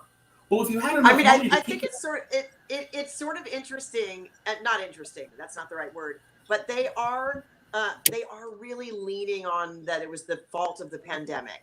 They're saying, I don't believe this is true. They were like, it was a convenience, that the pandemic happened. Obviously, we were all devastated and lived through these extraordinary times. And if you lost people, my heart is fractured for you. But in terms of the way that they said, listen, the trustees made this terrible, difficult decision. And in the middle of the pandemic, that it wouldn't have survived. They knew for years that it wasn't going to survive, but it did make it a whole lot harder for it. When we had a work stoppage for everybody in the world, basically, to the timing was more than inconvenient. Yeah. So I'm a voter in SAG-AFTRA, and I'm considering voting for the Modine Fisher ticket. I'm voting for David because he looks like Santa Claus in the off season. I was going to ask him if he does that. You look like you would be an amazingly good Santa, but that's where I would go with that. I'm sorry. I digress. That can't be the first time he's heard that. No, that's it. No. That's what we. Just one of my many nicknames. Well, you're a very jolly guy, so we'll I'm just saying he could be Santa. All right, go on. But if I am a voting member of SAG-AFTRA and Matthew Modine and Jolie Fisher are making their pitch to myself and other members, why is your ticket the right ticket? What are you guys planning to do should you become the next leadership group of SAG-AFTRA? Well, first of all, I have to tell you that if you don't have your ballot and you don't have it filled out by tomorrow, you can't complain about how things go. You know what I mean? So I think that one of the things that happens in our union. There we go. There it is. There we are. There's the slate. It's a lovely slate card. Very nice. It's a very lovely slate card. One of the things that we right. So Funny enough, Matthew's episode, I have a thing where I have to watch justice being dispensed pretty much all the time. So there's always Law and Order SVU on, and his episode was on yesterday, which was just really funny. And I'm like, it's kind of a coincidence. But anyway, I digress. If you have a ballot still and you find it on your desk or your agent has it or somewhere, you are able to fill it out and get it in tomorrow. Hand deliver it to. In LA, it's 7610 Beverly Boulevard. I don't know where it is in New York, but we have about 26% of people that actually vote, and we're not really sure if it's apathy or if it's the ballot is like a phone book to get through. I mean, there's like 1,000 names on that ballot. The one that Joe and Matthew on is pretty simple. But the one that I'm on is there literally 400 names on it, and you have to fill it out. We still want people to fill it out. Why are there different ballots? You're not on the same thing. There's a national election, and then a local and national board. Okay, and then there's delegates, which is the people that are elected to convention, and they're important. We put forth resolutions. We choose vice presidents across the country. Listen, there are 25 locals across the country. We are voting on people. We won a seat in Hawaii, Henry Ian Cusick. We run a seat in Nevada. Wellbro, right? Is who ran in Nevada. We lost a couple seats across the country, but they were the ones that were like, they never are contested. These people have been in the trenches. They're Unite for Strength people. We are hoping to pull it out in LA. So therefore, if you have an LA and you're listening tonight and you see your ballot and you're like, I didn't fill that thing out. Fill out your ballot. Do it and get it in tomorrow. Deliver it over there. If you don't play, you don't win. And I think that the Unite for Strength slate is, like he said, inextricably locked into the past 10 years and what they represent and how we've seen our contracts degrade. Oh, wait a minute. Rachel's telling us. Thank you, Rachel. Yeah, no, 19, well, hold on. Wait a second. 1900 Broadway is the address of the union.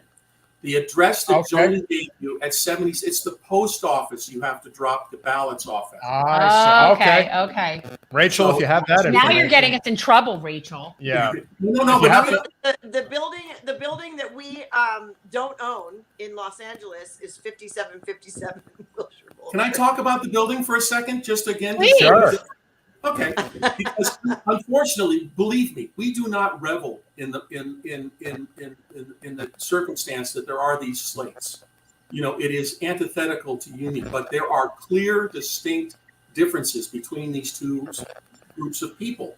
And they keep saying, well, you keep fracturing us, and we need to come together. We keep saying, come on over. Come on over and be stronger in negotiations. Come on over and help us build the health plan. Come on over and let's keep syndication residuals while we negotiate for new media residuals. Here's the building story. 5757 Wilshire. We have been in that building since 1993, 1994, renting. We've spent up until now over $100 million in rent. And this current leadership just locked us into another 11 years through 2032 for another $50 million in rent. Now, when we say, can we please, like every other union, the DGA, the WGA, IATSE, Teamsters 399, Actors Equity, even our own SAG-AFTRA health plan and pension plan own their building in Burbank. We're the only union, cockamamie union, that is renting. And imagine if we had put all that money into a building and the equity that we would have accumulated by then. So we said we need to go buy something. They say, huh? I'm not getting her. She's so happy in her bed. Oh my God, that's so cute. Look at that. So, Is that a boy or a girl? It's Murphy. Oh, hi, Murphy. Okay. Little nerve, sir. I'm sorry, David. He jumped on the No, but so you need to invest. Like, why would you not own something at this point? Let me give you the salient point. What makes there are these differences. They're defending it. We're going out there saying you're out of your minds. You know, they said, well, we can't get into any long-term debt. Wait a second. Did you not just sign a $50 million lease? Isn't that not long-term debt? What's the difference? Yes, without equity. With no equity. What's the difference between a $50 million lease and a $50 million mortgage payment? What's the difference? Wait, and tell them, David, that when my mom was secretary treasurer, that you guys ran all over LA looking for the hot spot, which is actually Studio City, but you did find a lot that was in disrepair, and my mother said, let's secure this deal, and they said, oh, we're not in the real estate business. And by the way, that lot is now Netflix. So the fact is, we would have had this very valuable property in the coffer. We would have had equity, and we would have been able to leverage that in the oncoming decades. Yeah. So there are differences. You know, we have a lot of differences. You know, when people find out, you know, that we still have split pensions, that when you show up to work, you don't know if you're going to get an AFTRA or a SAG contract. The staff of the union, we're all in the same plan. The staff of the union has a far superior pension than the members themselves. There are all kinds of inequities and things that we really need to take a close, hard look at. And we're out there, you know, articulating these problems. We're not trying to go neener on anybody. We're trying to find solutions and get things fixed. But it's gotten to a point now where it's crazy. You can't go out and say that the union, for the union president, think about it. The president of SAG-AFTRA went out and said when the health plan took away 12,000 people's coverage, the president of the union says, nothing to do with me, nothing to do with us. The union has nothing to do with the health plan. You're the president of the union. You're going to say you have no influence over your own health plan? Then why have a union? Then why even have a union? But the thing, the wrong part of that is that the union seats the trustees. If you don't like what they're doing, replace them. And every nickel that funds the health plan is from the negotiation you're negotiating. So how can you say you have no influence over the health plan? It's crazy time. And so my question, I think this is a good place to wind down the conversation, is who is responsible for this? The natural inclination, without naming any names, is the studio heads, the individuals who make money hand over fist. This is a microcosm. Yeah.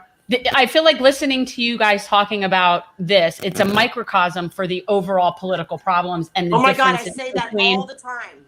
like the difference between the people in the middle just towing the party line and the people like we are, and I hate to use the term progressive because it's co-opted, but the people that are actively seeking to change and improve people's lives, and the people that are like the anchors or the albatrosses around our necks saying that they're on our team, but they're not really on our team. Yeah. Well, we don't ever say that our fellow union leaders around the country and the locals are an albatross around our neck. They are our fellow, and we want them to be working with us. You know, and by the way, you know, there was something that happened in our union at SAG 12 years ago, where we had 25 brick and mortar offices around the country. It was and I hate to use this word too, it was our opponents who put the proposal out to close 10 of those offices. The membership first people in that board meeting where that happened voted to keep the offices open. But somehow membership first is painted as these anti-local people. We fought to keep their offices open. We've never voted against any of their local contracts. We support them at every turn we can. So, you know, that narrative needs to be fixed, and we need to have open conversations with those people so that they understand that we're not against them. We want to embrace them and do everything we can to support them. Jolie and myself have put out a document where we want to try to reopen those 10 closed offices, because what happened in the 2017 negotiation was that we went into that negotiation. The the studios were doing something where they were going to Oshkosh and calling Oshkosh their producer's base. Or they were going to Vancouver, or they were going to Atlanta, or they were going, and that would be that Warner Brothers base would be Atlanta. No, Warner Brothers is in Burbank. That's your base.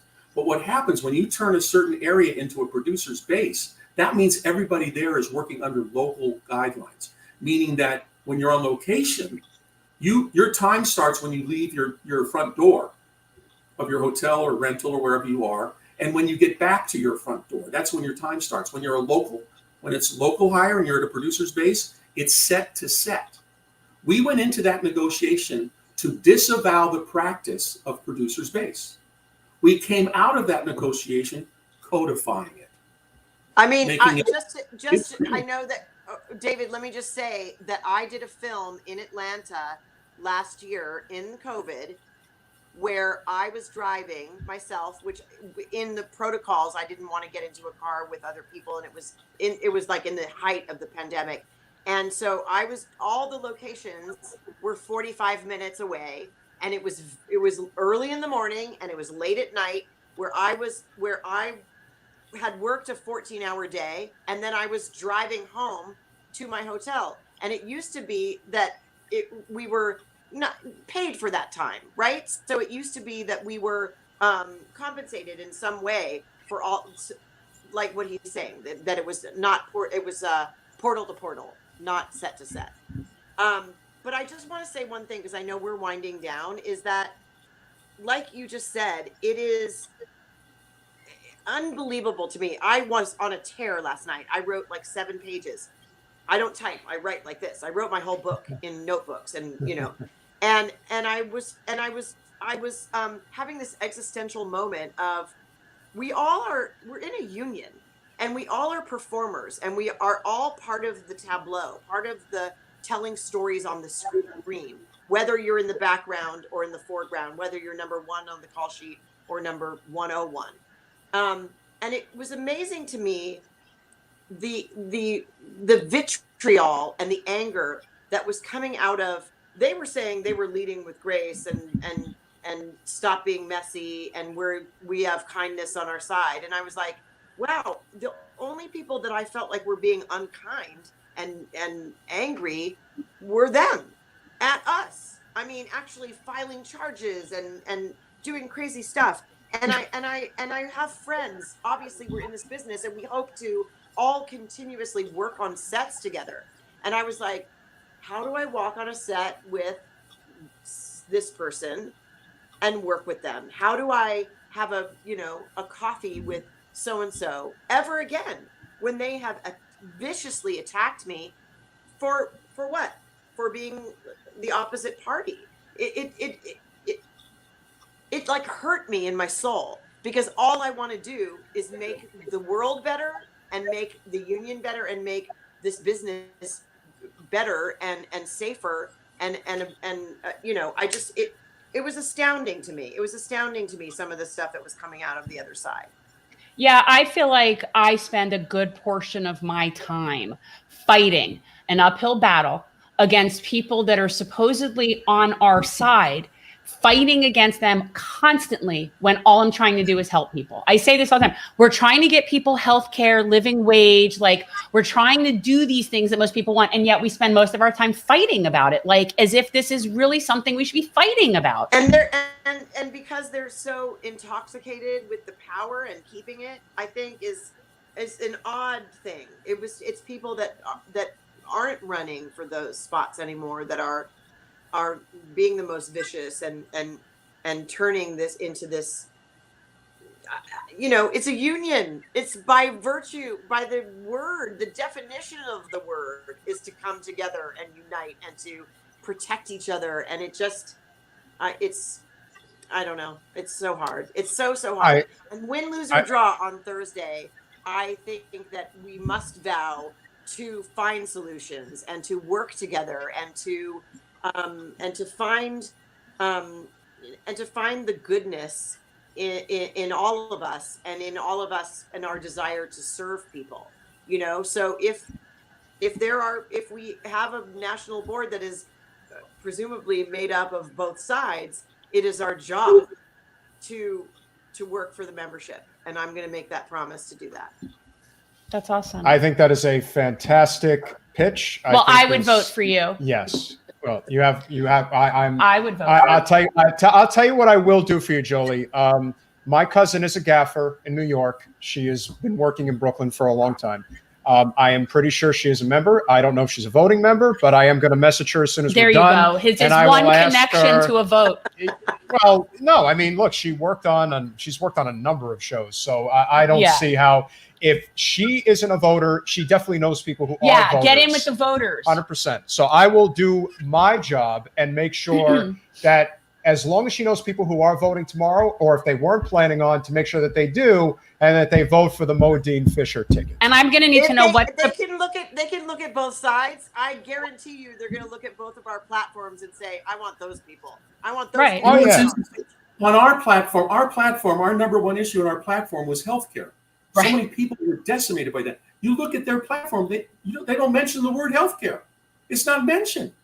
It's Jolie, can you show me the Princess Leia thing behind you? Somebody made a comment on it in the chat that you have There's so many things. I'm looking at the green, whatever that green thing is This? up on the back, the picture. No, behind it in the back. Oh, Up to your yeah. upper right. Somebody said that to me.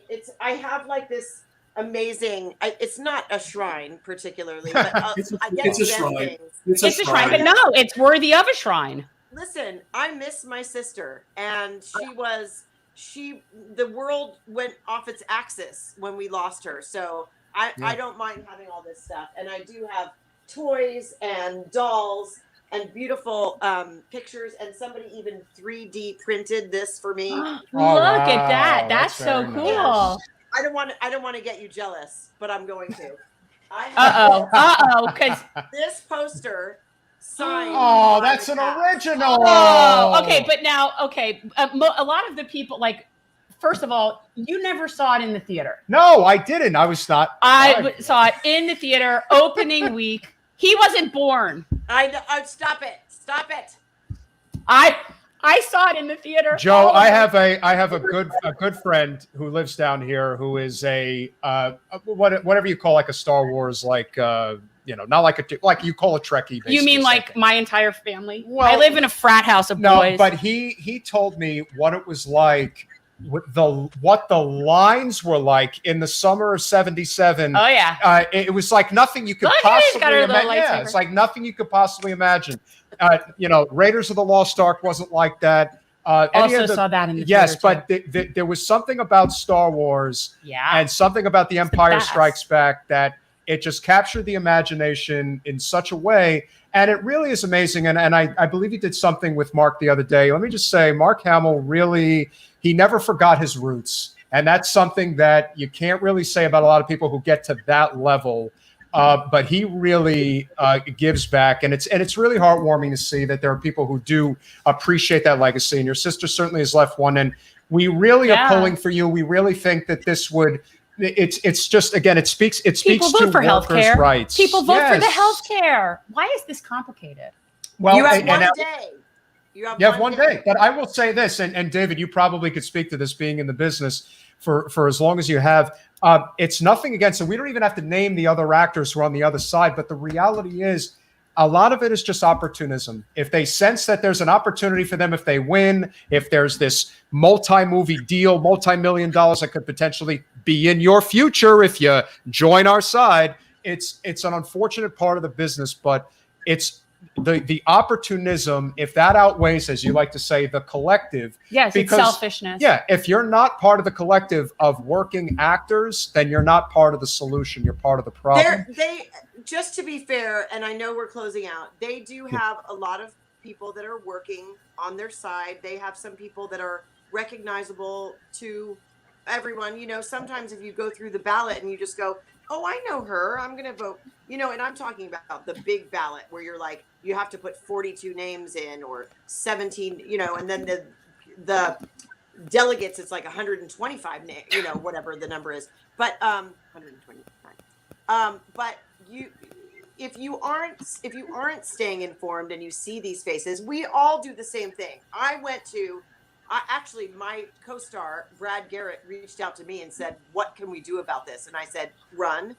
And he was like, "What do I need to do?" And we sat and we downloaded him on what it would mean to be of service. And he's running for the national board. He wants to be.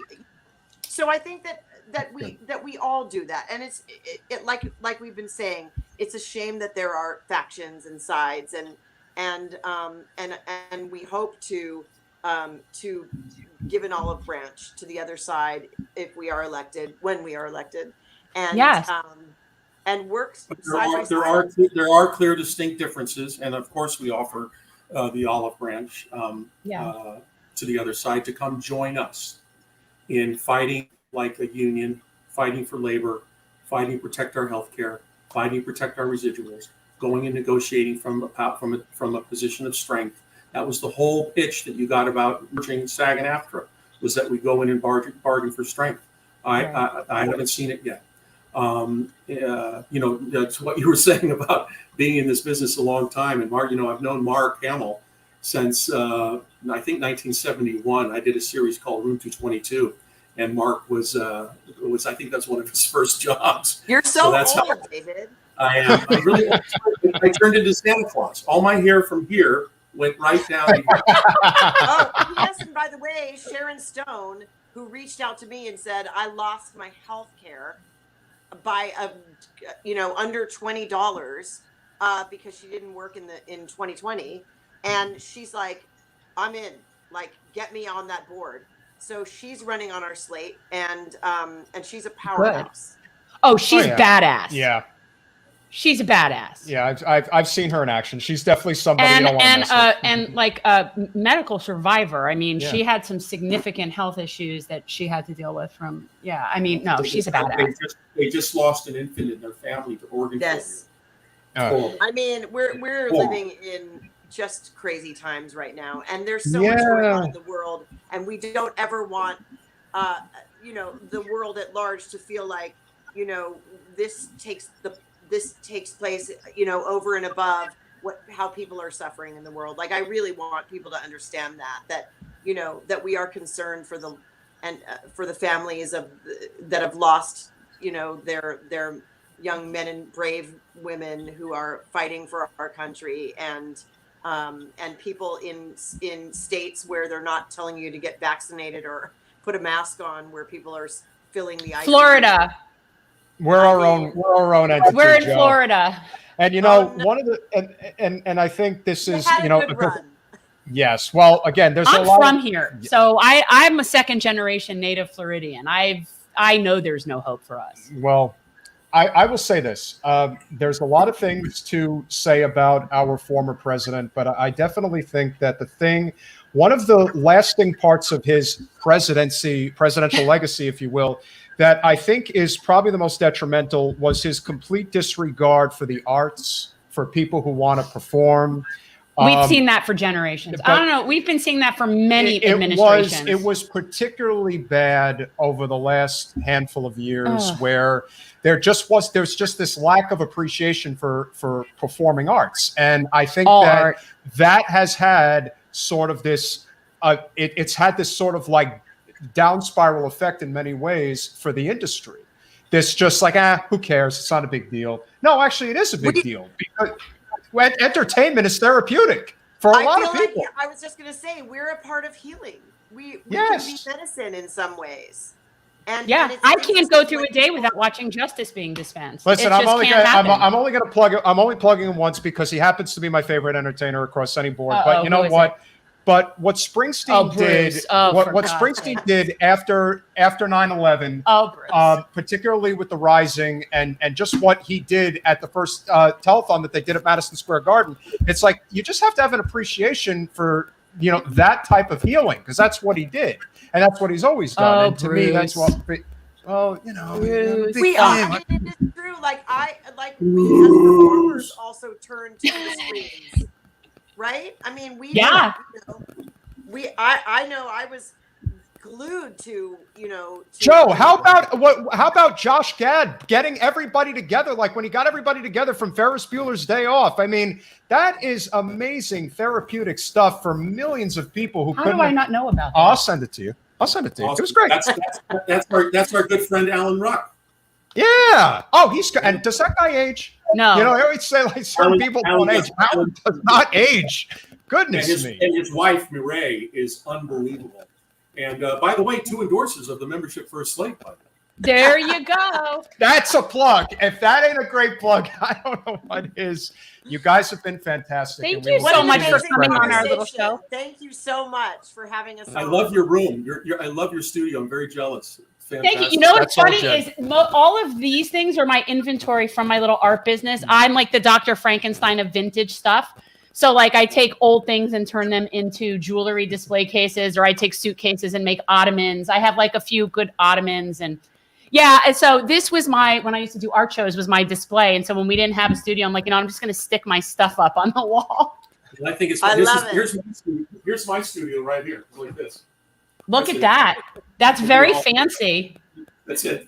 That's rustic. Well, at least it's not virtual. Buns of steel. You don't have buns of steel, Dave. I that's don't have 19 buns of that's steel. None of you 1980s, have baby. this. No, I but I don't remember have- it. But I have this. I have my wife and I in 3D printing. Oh, that's beautiful. really cool. Wow, that's very cool. Jolie, has So- anyone ever told you that you look more like you're looking more and more like your sister to me? Like I never really thought you looked as much, and right now you really do to me. Maybe it's the I wear glasses. your glasses too. Okay. that I'm sitting here like maybe it's the glasses. You know what? Those are her glasses. I mean, the Fisher jeans are strong. They are. You definitely You're have. lovely. It was you so have- nice to yes. meet you. You guys are Both of amazing, you. and we Thank you really. for such a thoughtful conversation. Thank you. Yes, absolutely. We would love to connect with you guys again whenever there is an opportunity, and we will spread the word. Yes. And I'm sure a lot of people involved will spread Good the word luck as well. on Thursday. We're And pulling for you like guys. I said, if there's anything that I can do in the interim, I'm going to reach out to my cousin and see if she You can get let me him a know. vote. Go get Yeah. him a vote. Thank you, guys. Play Thank my you, role. Jolie and David. Thank you. Have a great night, guys. Happy Monday night. You too. Sweet. Great conversation. Oh my God, she's lovely. Well, and again, anytime And he is Santa Claus. He to me. is I'm very sorry. great He guy, just looks like and Santa and Claus. again, I'm glad. She was. Every to bring on person she somebody named has who's- been on an SVU. I'm just saying. Because not only Matthew Modine, but Henry Ian Cusack, great SVU. Brad Garrett, great on SVU. So basically the moral of the story is they're all on SVU. Yeah, and of course that's one of the shows where if Brad you're Garrett played bad corrections officer. I'm sorry. I had to Brad say. Garrett also played one of the best side roles, because to me the Sob episode in Seinfeld is still one of my all-time favorites. That's still one of my absolute He favorites. was the mechanic. You don't appreciate the card, Jerry. That's right. I forgot that he was the mechanic. Oh yeah, but And another one, Joe was talking early on about how like they all like it's like a poker thing. Yeah. Brad Garrett's he's a Really? big poker guy. Oh yeah. well, he's just tall in general. Well, it's funny. Some of the top poker players are very tall guys. I don't see the connection. I don't see it either. I don't know why that would be. Well, Brad Garrett's like 6'9". He's like really. He's tall. Oh yeah. I know. Very tall. I know. That's so funny that I said you kind of were looking more like yours, because I never like They you do can always have- tell that, look, there's a similarity, but Carrie, to me, when you look at her, looks like Debbie Reynolds, and clearly that's not the connection. So it's interesting No, that and I'm telling you, she's wearing her glasses. Their hair's their hair is different, but their facial. You can't go by structure hair is with very women. I You guess. don't know what her natural hair color is. None of us know what our No, natural I hair wasn't color talking is. about that. I was talking specifically about the way that she had her hair. She had it pulled Oh. back, and her facial structure looks like her. And it's so funny, but yet Carrie looks like Debbie Reynolds, who is a different mother. I can only I just imagine, think it's singing, and her mother is gorgeous too. Can you believe that this woman is 83 years old and she's losing her health insurance? Of course I she's can, fighting over her health we are the insurance. United States of America, and healthcare should be a commodity. And by the right? way, the idea that rule about the residuals don't count only applies to people older than 65. Go, you know what? There was This one is why thing- Ed Asner filed this lawsuit. This is a major age discrimination. There was problem. one thing that they didn't want to touch on, which is fine. I understand that. They're not going to speak ill of any of the studio heads. It's just No, not- and nor should they. so What did you gotta- want her to say?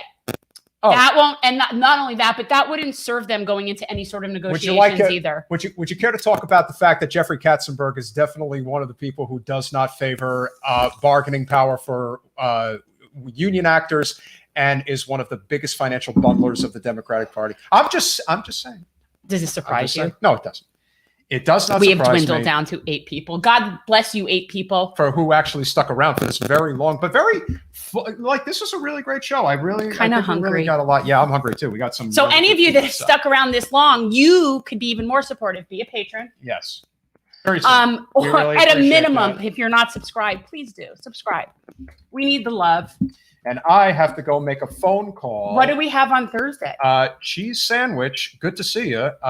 That's not what we're eating, but it's good to know that you're here. I would eat cheese. On Thursday, we don't currently have a guest yet, but it is going to be a good one. We Asner's promise you great that on it will be. 911. I gotta watch that. Also, Ed Asner, also a really good Amazing. character on SVU. But again, He was a pederast on SVU. but a great actor. Great actor, And actually Ed- believable, which Now, you of never course, think now, that. now, of course, what is one of the reasons why Ed was such a considerate human being? Well, it happens to, I it love just him. so happens that he was born at the very beginning of the Great Depression. And anybody who lives through that is generally going to have a different perspective on workers' rights than those who lived through, let's say, the Reagan 80s. It's just a different perspective. Well, and people who have also went through World War II and what that was like, where people had to make sacrifices and give up certain commodities in order for there to be other things that they needed. So, I mean, there's just a whole different, that's why that's called the greatest generation. And speaking of the Reagan 80s, the year that they lost their negotiation capabilities was in 1982.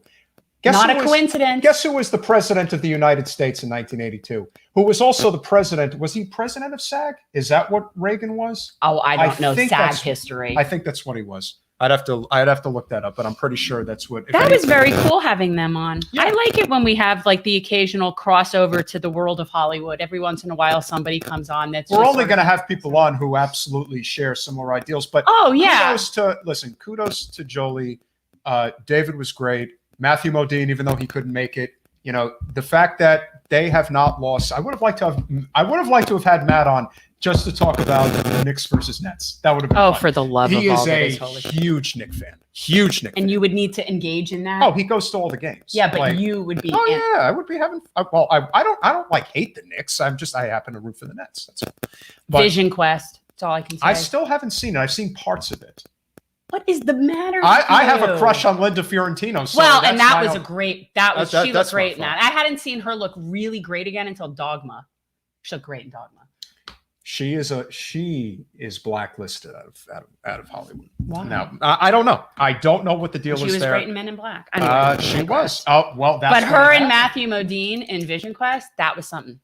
That was smoking because she was like the older woman in that movie, Well, for me, and that was Matthew- Madonna's sort of premiere. Well, Matthew Modine for me is Full Metal Jacket, and but he's just really good. One He of the was really best, good in one of the SVU. best SVU episodes is with Matthew Modine. okay, but as we're sitting here saying, I'm telling you, I don't think we've mentioned a person that hasn't had a good SVU episode. And again, we're talking about actors. And you even said, and Frances Fisher, but see, then that brings me into a whole thing of Criminal Minds because she was awesome in Criminal well, Minds. again, they'll spread the They word. all these people play such good bad guy, like they're such good antagonists. Now you on want, my now, shows. Now you want to come and say goodnight. You want to do your pitch one more time so Okay. that all of the fans who are here Oh.